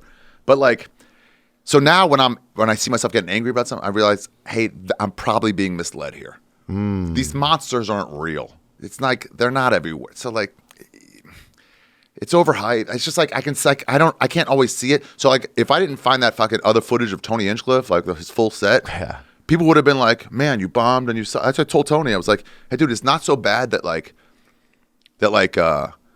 people think you're like racist or whatever. That sucks, But like, comics are thinking you're not funny. So you gotta put out, if you say you're getting laughs on that, you need to put that out right now. Wow. Before it gets around the comedy world. Yeah. Yeah. Did he have a new special that just came out? Somebody said it was good. Before COVID, yeah. I got to check it out. Yeah, but so he's like, yeah, we released his that full set, and then people are like, oh, I get it. But like Emma, we were all talking about it, like right when it happened. I hadn't even seen the clip yet. And she was like, I can tell you what Emma didn't Willman? happen. Emma Willman, yeah, hilarious. And she's like, I can tell you what didn't happen. She's like, didn't really care. But she goes, what didn't happen was in 2021, a comedian got on stage and couldn't hold back his anti-Asian feelings anymore and let it out on stage. That for sure did not happen. Right. So like, I, whatever else you're talking about, it's not what you're saying it is. Right. Yeah, and if you've seen Tony, I didn't think it was. Yeah, if you've seen him, I didn't think it was that shocking. But they can't, the way I said about The Amazing Race is people like mad, and then when they found out it was way different, they're still just as mad. Yeah. They did the same shit with Chris, where they were like, "You're fucking underage people," and it's like, "Well, no, not at all." And they're like, "Well, you fuck your fans too much. And you're like, Yeah. no, get out of here. The thing you said was terrible and it's not real. Right. So get the fuck out of here. You can't talk anymore. Right. Yeah. Fuck your fans too much. Get the fuck out of here. What are you talking about? Oh my God. And you see him in his apology. That's a gaslit man going, so I guess these chicks who are sliding into my DMs are trying to fuck me. I guess I shouldn't have been fucking the people who wanted to fuck me. Yeah. It's like he's just gaslit because everyone told him he was evil for doing nothing wrong. Yeah. Oh, fuck that. We had a news thing. We had a news piece I think we wanted to discuss. Was there something, Sean? Yes. Or another good question maybe that came in? Big and Fat. Everybody check out their podcast. Yeah, thick and fat, huh? Thick and Fat. Was that what they were? Thick and fat, dude. He's thick. I'm thick. He's fat. How are you doing these days, by the way, with everything? With what? Drugs and alcohol? Yeah. I'm doing okay. Yeah. Yeah. My primary goal, I've had a couple of relapses during this thing, during the COVID. Yeah. You know, so, but I'm doing good. I've been doing a lot of breath work recently. I tried ketamine therapy. Really? I've been so angry, bro, and it won't stop. And then it's like, At what? I don't know. Everything? I get angry. Yeah. So it's like, and then I've had like this exhaustion that's like in my body, like this fatigue, and I don't know what it is. And so I've been like getting all this medical stuff, trying to figure it out. And, so it's been tough. It's been honestly pretty tough. And the tough part is when you don't feel good to then go podcast. It's like when you're genuinely not feeling good, or even at your best, or if I talk for 10 minutes, a lot of times I'll feel this exhaustion in my body, and then being like, okay, I have to continue to put myself forward, or I'm afraid that I'll lose my It'll all audience. go away. Yeah. Yeah, when I went to Southeast Asia, I went for a few months off the grid completely. Joe List was like, aren't you afraid of like losing everything? And at the time I was like, I have a television show that I'm coming back to and a special that I just taped that'll be like, what do you mean? What am I going to lose? You have to live your life a little bit. Like, I get it. We don't have seasons in podcasting. We don't have an off season. If you're an actor, if you're on Friends making $1 million an episode, 22 weeks. And then you have, 38 weeks off. Yeah. That's wrong. 30 weeks off. But yeah. they would keep working for $1 million a week. They work for 52 weeks, and we're not letting ourselves. Yeah, I need to be brave enough to take a breaks. month off. Yeah, I really need it too. You should do it. So I think I thought about maybe even in January going to like a 30-day rehab, like a facility or something, even if it's just like a health and wellness place Get off your phone. where there's no drugs, alcohol, and get off my phone, just so I don't have any temptations. Right. It's hard to be like, keep a pack of cigarettes on you, but stop smoking. Right. Right. It's unrealistic. It's hard, yeah. And the same thing as people like stay off your phone. It's like you say that, but it's calling you. Yeah, and also it's like you don't have direct. It's like, dude, I realized the other day I'm in a parking lot, and thanks for asking, man, about what was going on. Yeah, I should have called you when I heard him. Sorry. Yeah, that's all right. No, dude, you guys are, I feel bad. I haven't talked to you in a long time. I forget how Did you relapse when you were at my place? smart Was that you the are. last relapse you Oh, had? dude, no, that was that was when I first started. That was when I got sober. Bro, I was laying in your fucking bed, okay? Literally had just opened the Big Blue Book of Alcoholics Anonymous, like bawling, crying, realizing how many things kind of related to me. And not really the drugs and alcohol part didn't relate to me, but the feelings and the emotions. That's the stuff that I'm addicted to, my own feelings and emotions, because I feel like it's all I had, or it's like, I don't know, but I'm addicted to those things, That's what you're burying with the junk? I think it probably was, and also I just was looking for anything, that made me not want to feel sometimes. But I'd never done cocaine, and once I did it a few times, it got dicey. So it's just like so addictive. So I never was doing cocaine for months or even binges. But one or two nights, and I'd get so fucking paranoid and scared, and the control I was losing, I couldn't control, and I'd be so creeped out. And then you want sex, you want to tickle some stranger, and next thing you know, you're on these escort sites, and so Wasting all your time trying to like.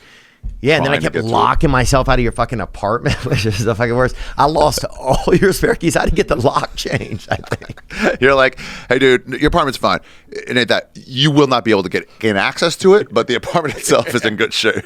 And I'm like, what? I was gone for like a month. How long did you stay there? You stayed for a I think while. I stayed for probably about 2.5 weeks or something. I still got that soda stream you left me. Oh, dude, well, look, here's I the still got best me and my part. boyfriend fucking love it, dude. We fucking love that soda stream. I was like, Theo was my best house guest. You and Nick Cody were the only ones who didn't destroy my apartment that I let stay there.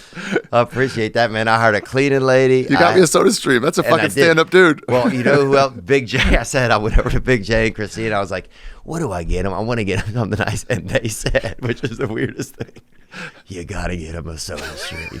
It's like good advice. Sometimes you have trouble like making a purchase for yourself, but someone else can, and you'll really appreciate it. What I was like, are you sure? He said, It doesn't seem like that's hard to come by. I don't know, undeniably. We'll get into one more question here, man. Who's Drake? I know. Hey, yo, what's up, Theo? What's up, Hard? What's up, Ari? What's up? I got a random question for Ari. Why are you so It's not angry? random because it has exactly everything to do with Ari. But Ari lived in Indonesia for a bit, and as a fellow Jew by blood, not by religion, I was curious how he felt traveling in a majority Muslim country. Did he feel at home? Did he feel out of place? Did he not think about it in any way, shape, or form? I met a lot of fellow Jews, not necessarily by religion, who feel like they'll be FJs. persecuted ever going to a Muslim country. But I've never felt more welcomed into a country than I did in Indo.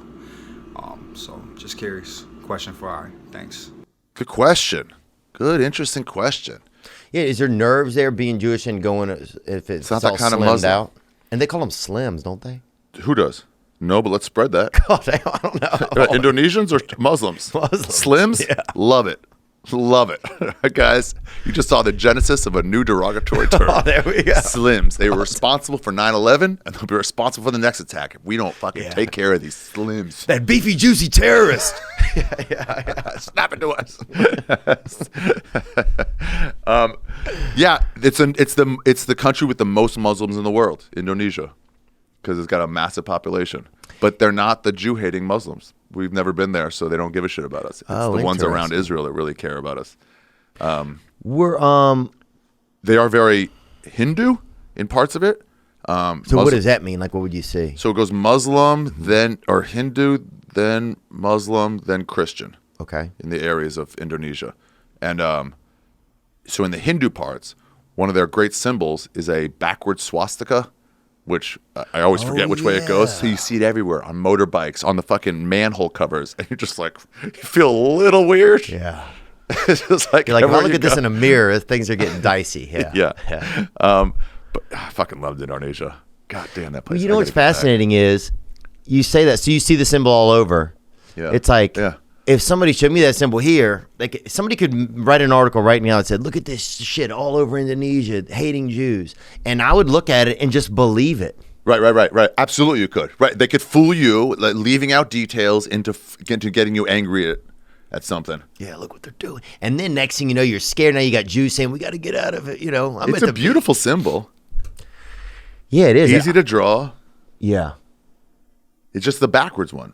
Oh, dude, I remember we had this kid, Bali, yeah. Scotty, when we were growing up, dude, on the bus. We didn't know anything about, like, anti-Semitism or anything in our town. We didn't have any. Didn't have Jews. Why would Jews. you We hate didn't them? have Jews, yeah. We didn't have Jews yet. Now, once you get a couple Jews, you freaking understand what's going Now, on. okay. You guys are always looking for bargains. Fucking come on. Quit complaining all the time. The soup is warm enough. It's warm enough. Just eat it. Yeah, so. But we had seen the thing on pamphlets or whatever, dude, because David, dude, you know, it was like you see a lot of like anti-Semitic pamphlets. I think just people putting the symbol on stuff like show up tonight, you know. But no, it wasn't against Jews. I think it was just about like fucking being angry and like, Yeah. you know, changing each other's motor oil and shit. So we had this kid Scotty on our bus one day, and we just drew a big swastika just on his shirt and like, Really? oh, dude, yeah. And we had no idea it was about Jews or anything or about Germans. We didn't even know it was about Germans. We just knew it was like kind of like this, like you'd see here's what you'd see, like emo kind of anarchist kids, The A with rock the- metal, yeah, and they would have that symbol sometimes on them, or they would have like the A with the cross through it, or the thing. I'm convinced half the time it's anti-Semitism or even racism. Like if you see somebody like write the N-word or something like that, it's almost like somebody's got a Sharpie and they've got something to deface, and then they go like, who's around here who care the most? Like, they don't really care. Right. They'll be like, well, there's a temple right there. I was like, sweet, kike. All right, let's go kike. But if there was like, if there was like a Baptist church, like, all right, N-word. Yeah, But like, they don't care. They're just like, what's going to get the... Or if there's a fat farm, you just draw lettuce out there. But yeah, you're right. I think that's part of the mentality. I think looking into the mentality of things is like the step that we're missing with so many things. Like, yeah, the person's like, what can I draw here that's going to get anybody to look and even care? Or gamers. They're like, oh, fucking fuck you, fuck AIDS into your brain, you fucking F-bomb. And it's like, they don't really care. They're just like saying something. And if you take that off there, I'm like, look what he said. And you're like, no, he was saying that on Call of Duty. Right. The second he walks into the kitchen, it's all over. Yeah, exactly. He's like, hi, honey. Yeah. Oh, Keisha, thank you. Yeah. To his black, it could even be his black wife. And he's like, yeah. It's just so interesting, the context, the way we're serving stuff. But we drew it on Scotty, dude. And the crazy part was, so his parents, they got it. They probably didn't even know what it was. They washed the shirt. We had to wear the shirt all the time throughout the rest of the year. So it would still be just lightly faded in there. Yeah.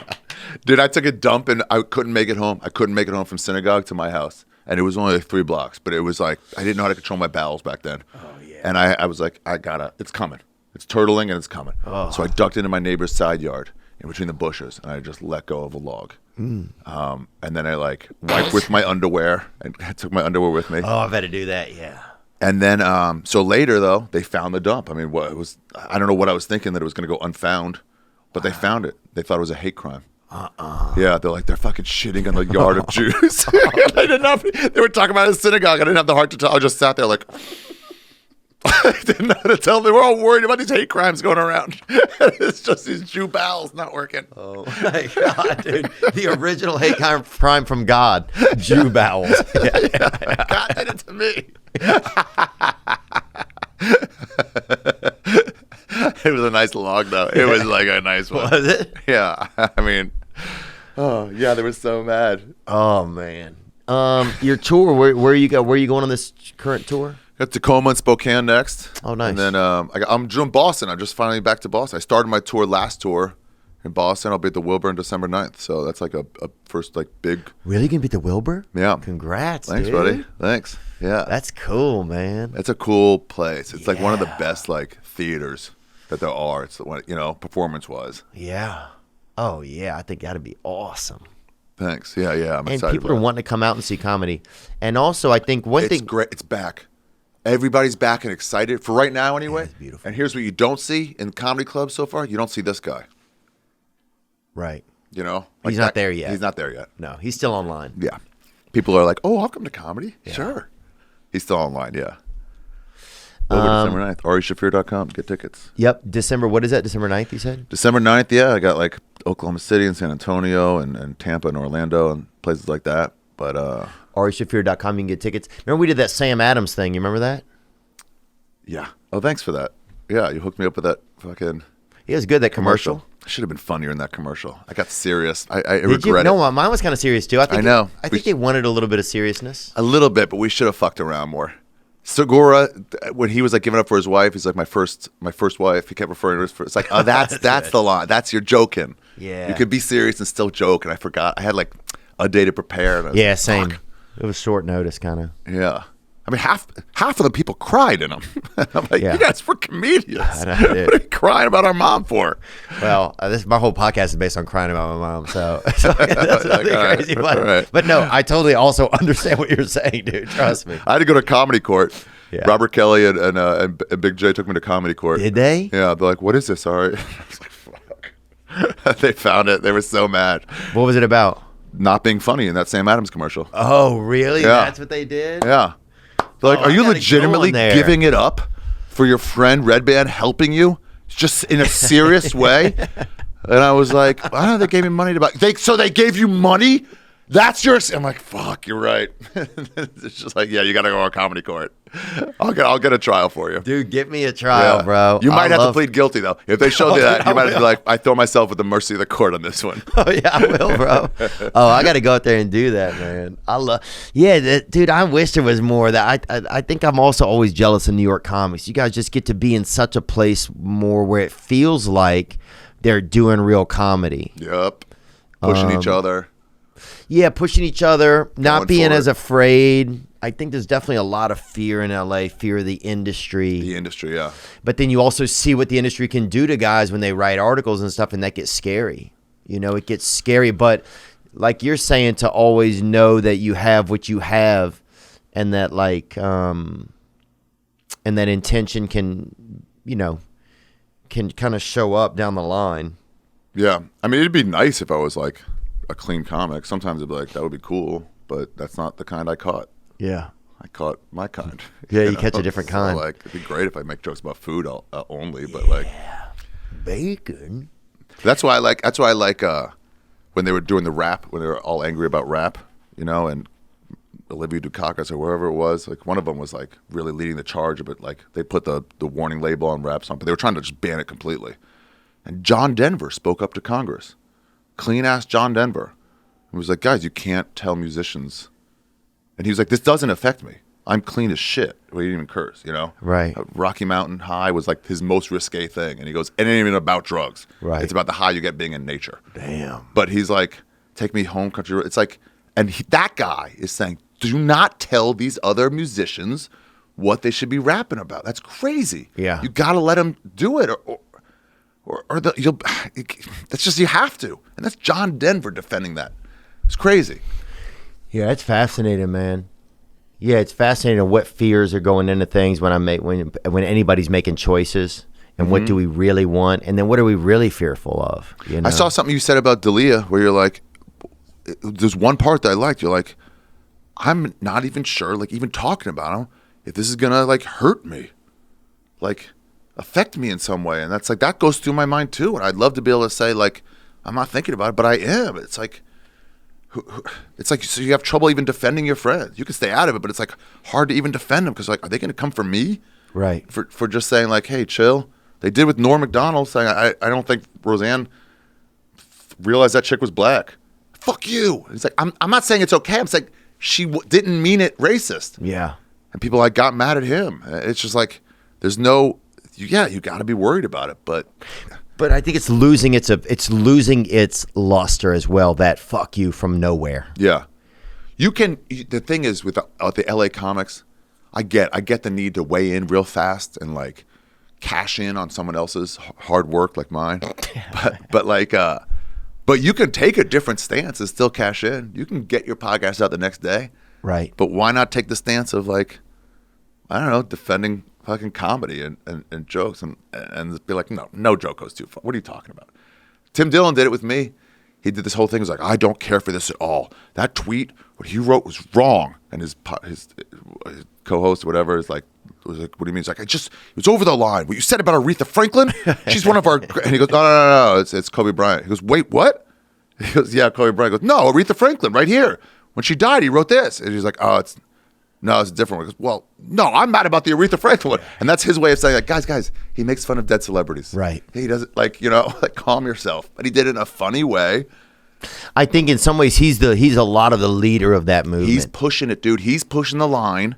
He's pushing that line back because that line wants to keep coming to where we're not going to be able to do any jokes. Right. And we're not going to be able to say tranny or anything that you could have before. Yeah. That you just now can't. You can't make fun of fucking kids getting shot. Which for a while when they were saying like you can't be racist or sexist or I was like, well, you can always make fucking school shooting jokes, and then they're taking those away. Yeah. And they're like, guys, we're not promoting school shootings. We're trying to find some light in this thing, and you need guys like Tim Dillon.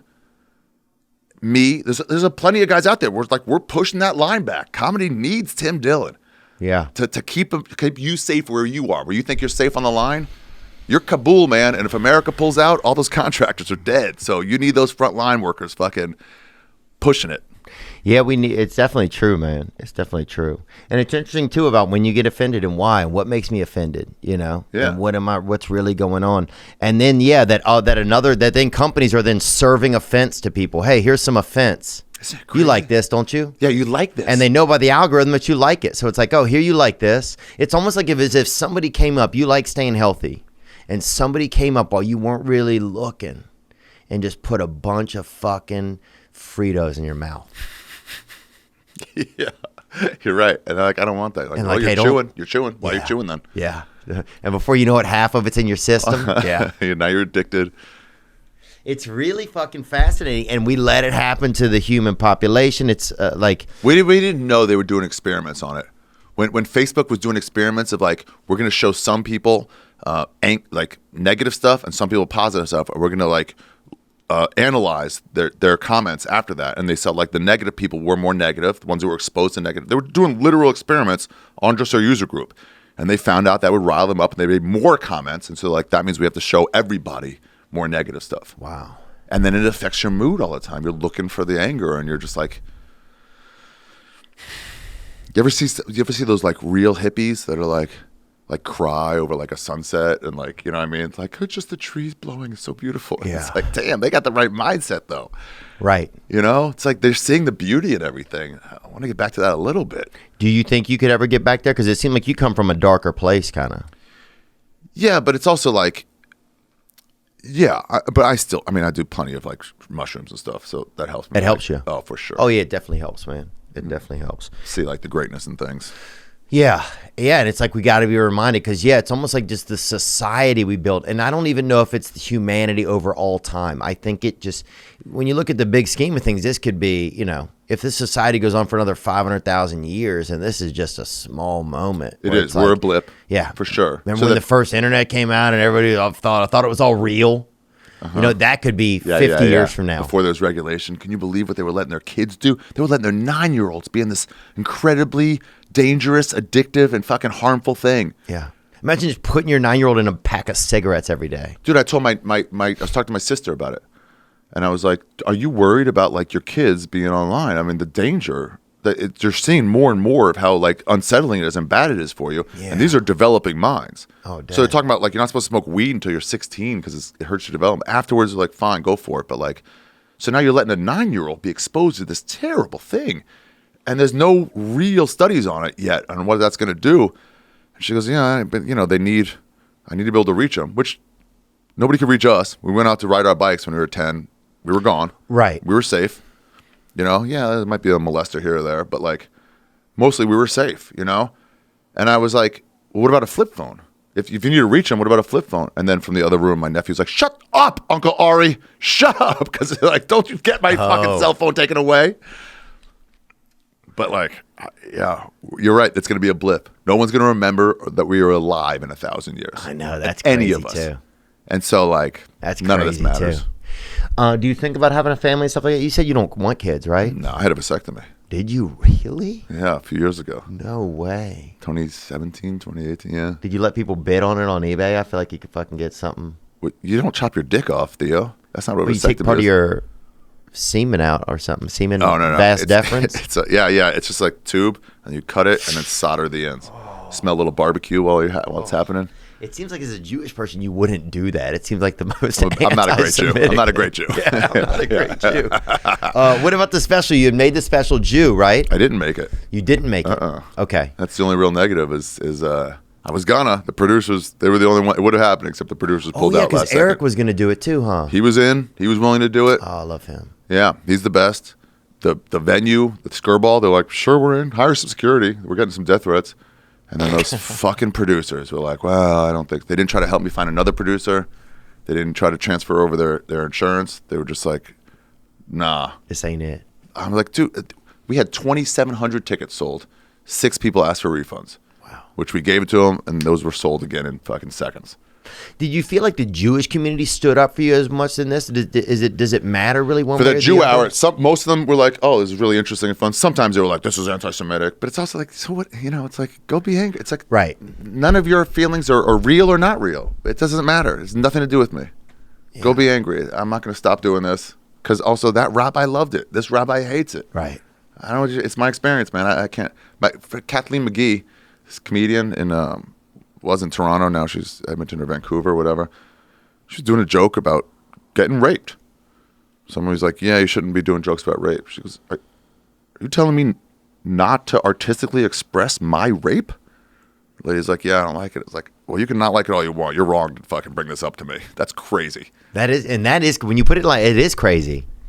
to say I can't share whatever my experience in the world is, because then the biggest problem is we're going to be stuck with just one experience. What's already out, that's it, exactly. And you're like, that's not art. Art is wild, outside the lines drawing. That's what it is. You want a fucking Rat King and you want a fucking Jim Gaffigan. They're way different. Yeah. So everyone has their own favorites. And we need, and I do notice Brian Dorfman over at Zany's here in Nashville is like they started locking the phones up sometimes again. So they were doing this weekend. They Love were? it. Love it. Good. Just for attention span, let alone stuff getting out, but just for attention span. Like, Yeah. I want you to hear my setup. Right. To this joke about trees. It's not even an offensive joke, but it's like, you're missing the setup, dude. I love when you see in the audience sometimes, stand, I see people like on their phone, not taping me or anything, just on their phone. And then I'll keep going my bit, because, we can go a little autopilot, and then I'll like wait, and I'm like, hold on, you guys, let me make a point real quick. Sir. And they like look up and like, yeah, I'm like, what was I talking about? And they're like, wedding. They like kind of half heard a little bit. I'm like, nah, you're way off. I'm like, the idea that you're still paying attention, this is the most exciting thing in your week. You're at a live stand-up comedy show. Yeah. And you're missing it to scroll. Yeah. Because you're an addict. Because we're all addicts. Oh, that's the truth, man. That's the truth. It's like, what's a worse addiction? What's this? Yeah. It's an addiction. That's the thing. We're letting Getting in the way of your life. That's what an addiction is, right? Yeah. Not when you do it a lot, when it gets in the way of your life. Sex addiction is like, it's okay to fuck, but like, you want to hang out with your friends and you go off to fuck because you can't stop yourself. That's when it's an addiction. Well, that's what D'Elia talks about too now. He says like he would literally be on his phone all the time. And he's like, and I equated it later to like, he's just DMing, just literally like going through like, just any woman, anything that has long hair, dude, and bumps on the front of its sternum, right? It could even be measles, right? Yeah. It could be anything. And he's just he said, it was like watching somebody shoot heroin into their body. Yeah, exactly. But because it looks different, we don't equate it to the same thing. My favorite D'Elia was when he started and he was with a chick and he was monogamous with her, and like he was around willing to talk. He wasn't like running off to do stuff. And then even when he was single doing that, he's not doing anything wrong, but it'd be like, hang out, man. Come hang out. Yeah. Stop that for a second. Just come hang out. We're all chilling. Well, that's the coolest thing is that guy who I never knew that guy is back now. Oh, really? It's real interesting. Yeah, I mean, you could sit with Chris and have a conversation, and he's engaged, and he tries to express to you that he genuinely cares. Like just. Oh, interesting. It's interesting, man. Yeah, It's powerful to see too. Those cancelings really do set you free at some point, because like you already did it. Right. You already did it. So now it's like, let me be who. Stop caring about what other people think. And just be you. Yeah, that's what's kind of great. I almost feel like, in a way, I'm kind of like, you're like a free man. It's like when you get COVID, right? You're scared of it, then you get it. You're like, oh, well, then I'm immune for the next 6 months. Then you're Right. like, bars. You got Just go to antibodies. bars? You guys want to hang out? Yeah, Parties, you got the weddings? antibodies right Yeah, now. exactly. Yeah. You're like Frederick Douglass now, Sean, not George Washington all of a sudden. everything here is changing. Any other good question for Ari you came in? Yeah, dude, Nashville's a cool town. I'm glad you're here. This is like, it'll I'll be give you a hard ride not to back, drink too. for sure, but it's a drinking town. But like, it's cool here, man. It is. Just It's being here interesting. for the last 2 you weeks. get to get some weird shit. Like you get to go over to Kid Rock's house. You get to go to fucking like I'm friends with Jimmy Of John. course, now. you got to know Kid Rock. That makes complete sense. Rock- I wouldn't have thought of it until you said it. Out but of like, his mind, dude. Really? And my audience isn't a country audience. My audience is kind of just like, I think, just regular guys. who likes the country, who likes looking at it from afar. Yes, Yeah. who wouldn't mind? Yeah, maybe Give me a one day version of living in it. country. Yeah, Yeah. but I don't get like I don't get like the red, white, and blue, or the rebel flag guys. Those have never been my audience. Like my biggest Right. sales are in Portland and Australia. So I think I get like just I don't know. Australia, that's your big one, really? That's crazy. Yeah, like They are a great market. maybe Melbourne, Australia, or just anywhere in Australia. Comics man. Lounge. Yeah. Australia's awesome, and Australia's kind of they're a place built on criminals, But they got that as a vibe. Yeah. For And so I think sure. that's who I think a lot of my priorities is just recovering criminals, bro. That's exactly what I think it is, man. Some emotional, recovering from emotional, some recovering from actual crimes. Here we got a question right here from a guy, and we'll finish up. Hello, Ari Shaffir. You said it I kind was of wrong. wondering if you would rather have sex with Hillary Clinton or have Stop you Bill right there. I want Clinton. to. But go ahead. I mean, she'd be hot as shit, man. Because she's a straight killer. So she fucks like she kills. Yeah.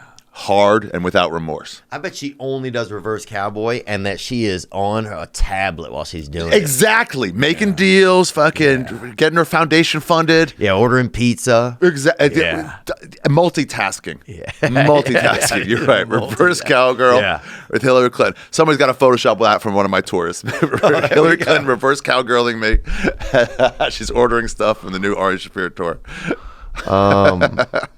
That's funny. Yeah, I would go. You know what's funny is you go to Fayetteville, Arkansas, and it's just a small college town, and it's really neat. And you realize that that's where Bill and Hillary met each other and stuff. It's a really, it's just interesting. It adds a different. When you break down their context to it fame, all. right? To like, Right. oh, you guys are just two Fayetteville people, Right. At your heart, It's real got successful, interesting. but yeah, you're like, this is like, yeah, just it's actually a beautiful college town. It's like, this is a small college town, and you guys just. that's the thing people always forget about, like Rogan or any of us too. They're like, oh, because he's got this big platform, right? So you're like, he has a responsibility or whatever. And I keep trying to say this in the nicest way, like, I'm just a douchebag comic. So are you. So's Joe. Yeah. We don't know anything. Right. We're just comics. Right. I'm still just a door guy at the comedy store. Right. Just trying to make a funny joke. And I might have gotten more successful, and so are you, so are any of us. But like, we're still just these beginning comics in our hearts. Right. We're still these guys like, want to go to Jerry's Deli late at night? Yeah.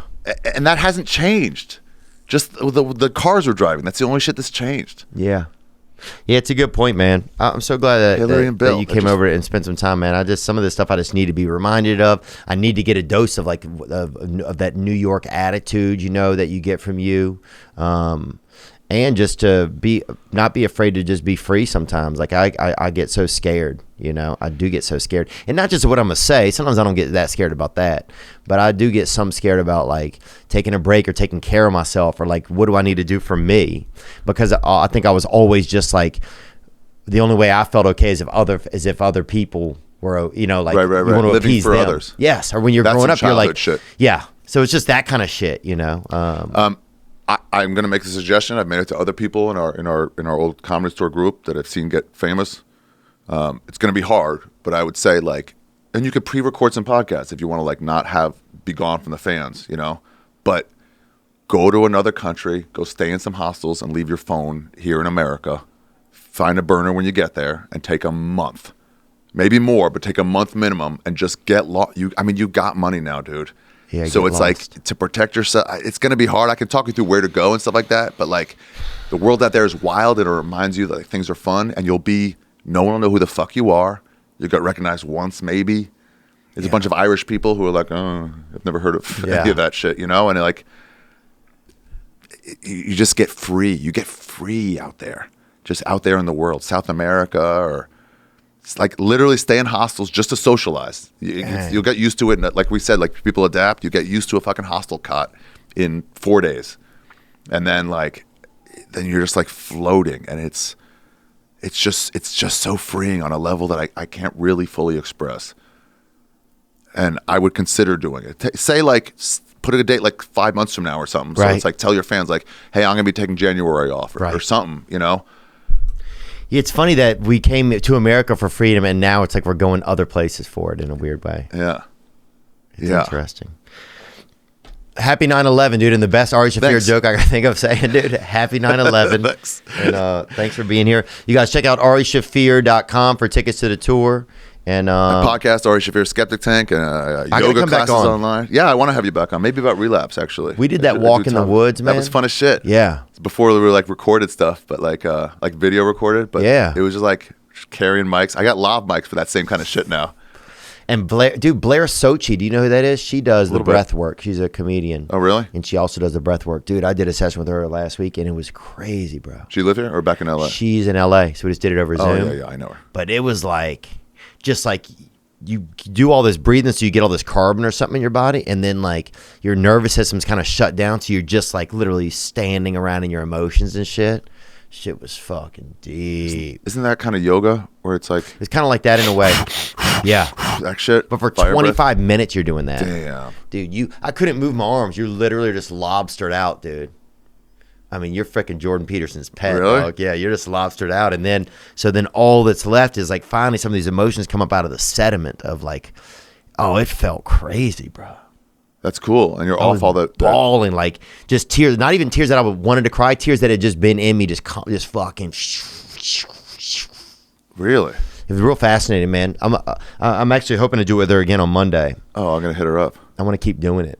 She teaches it for like a class? Yeah, she just does it. Yeah, she knows how to do it.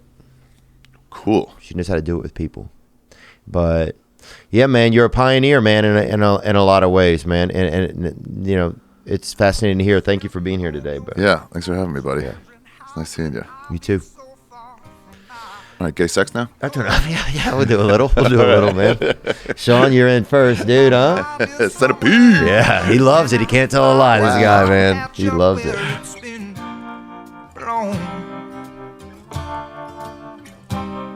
Now I'm just floating on the breeze, and I feel I'm falling like these leaves. I must be cornerstone.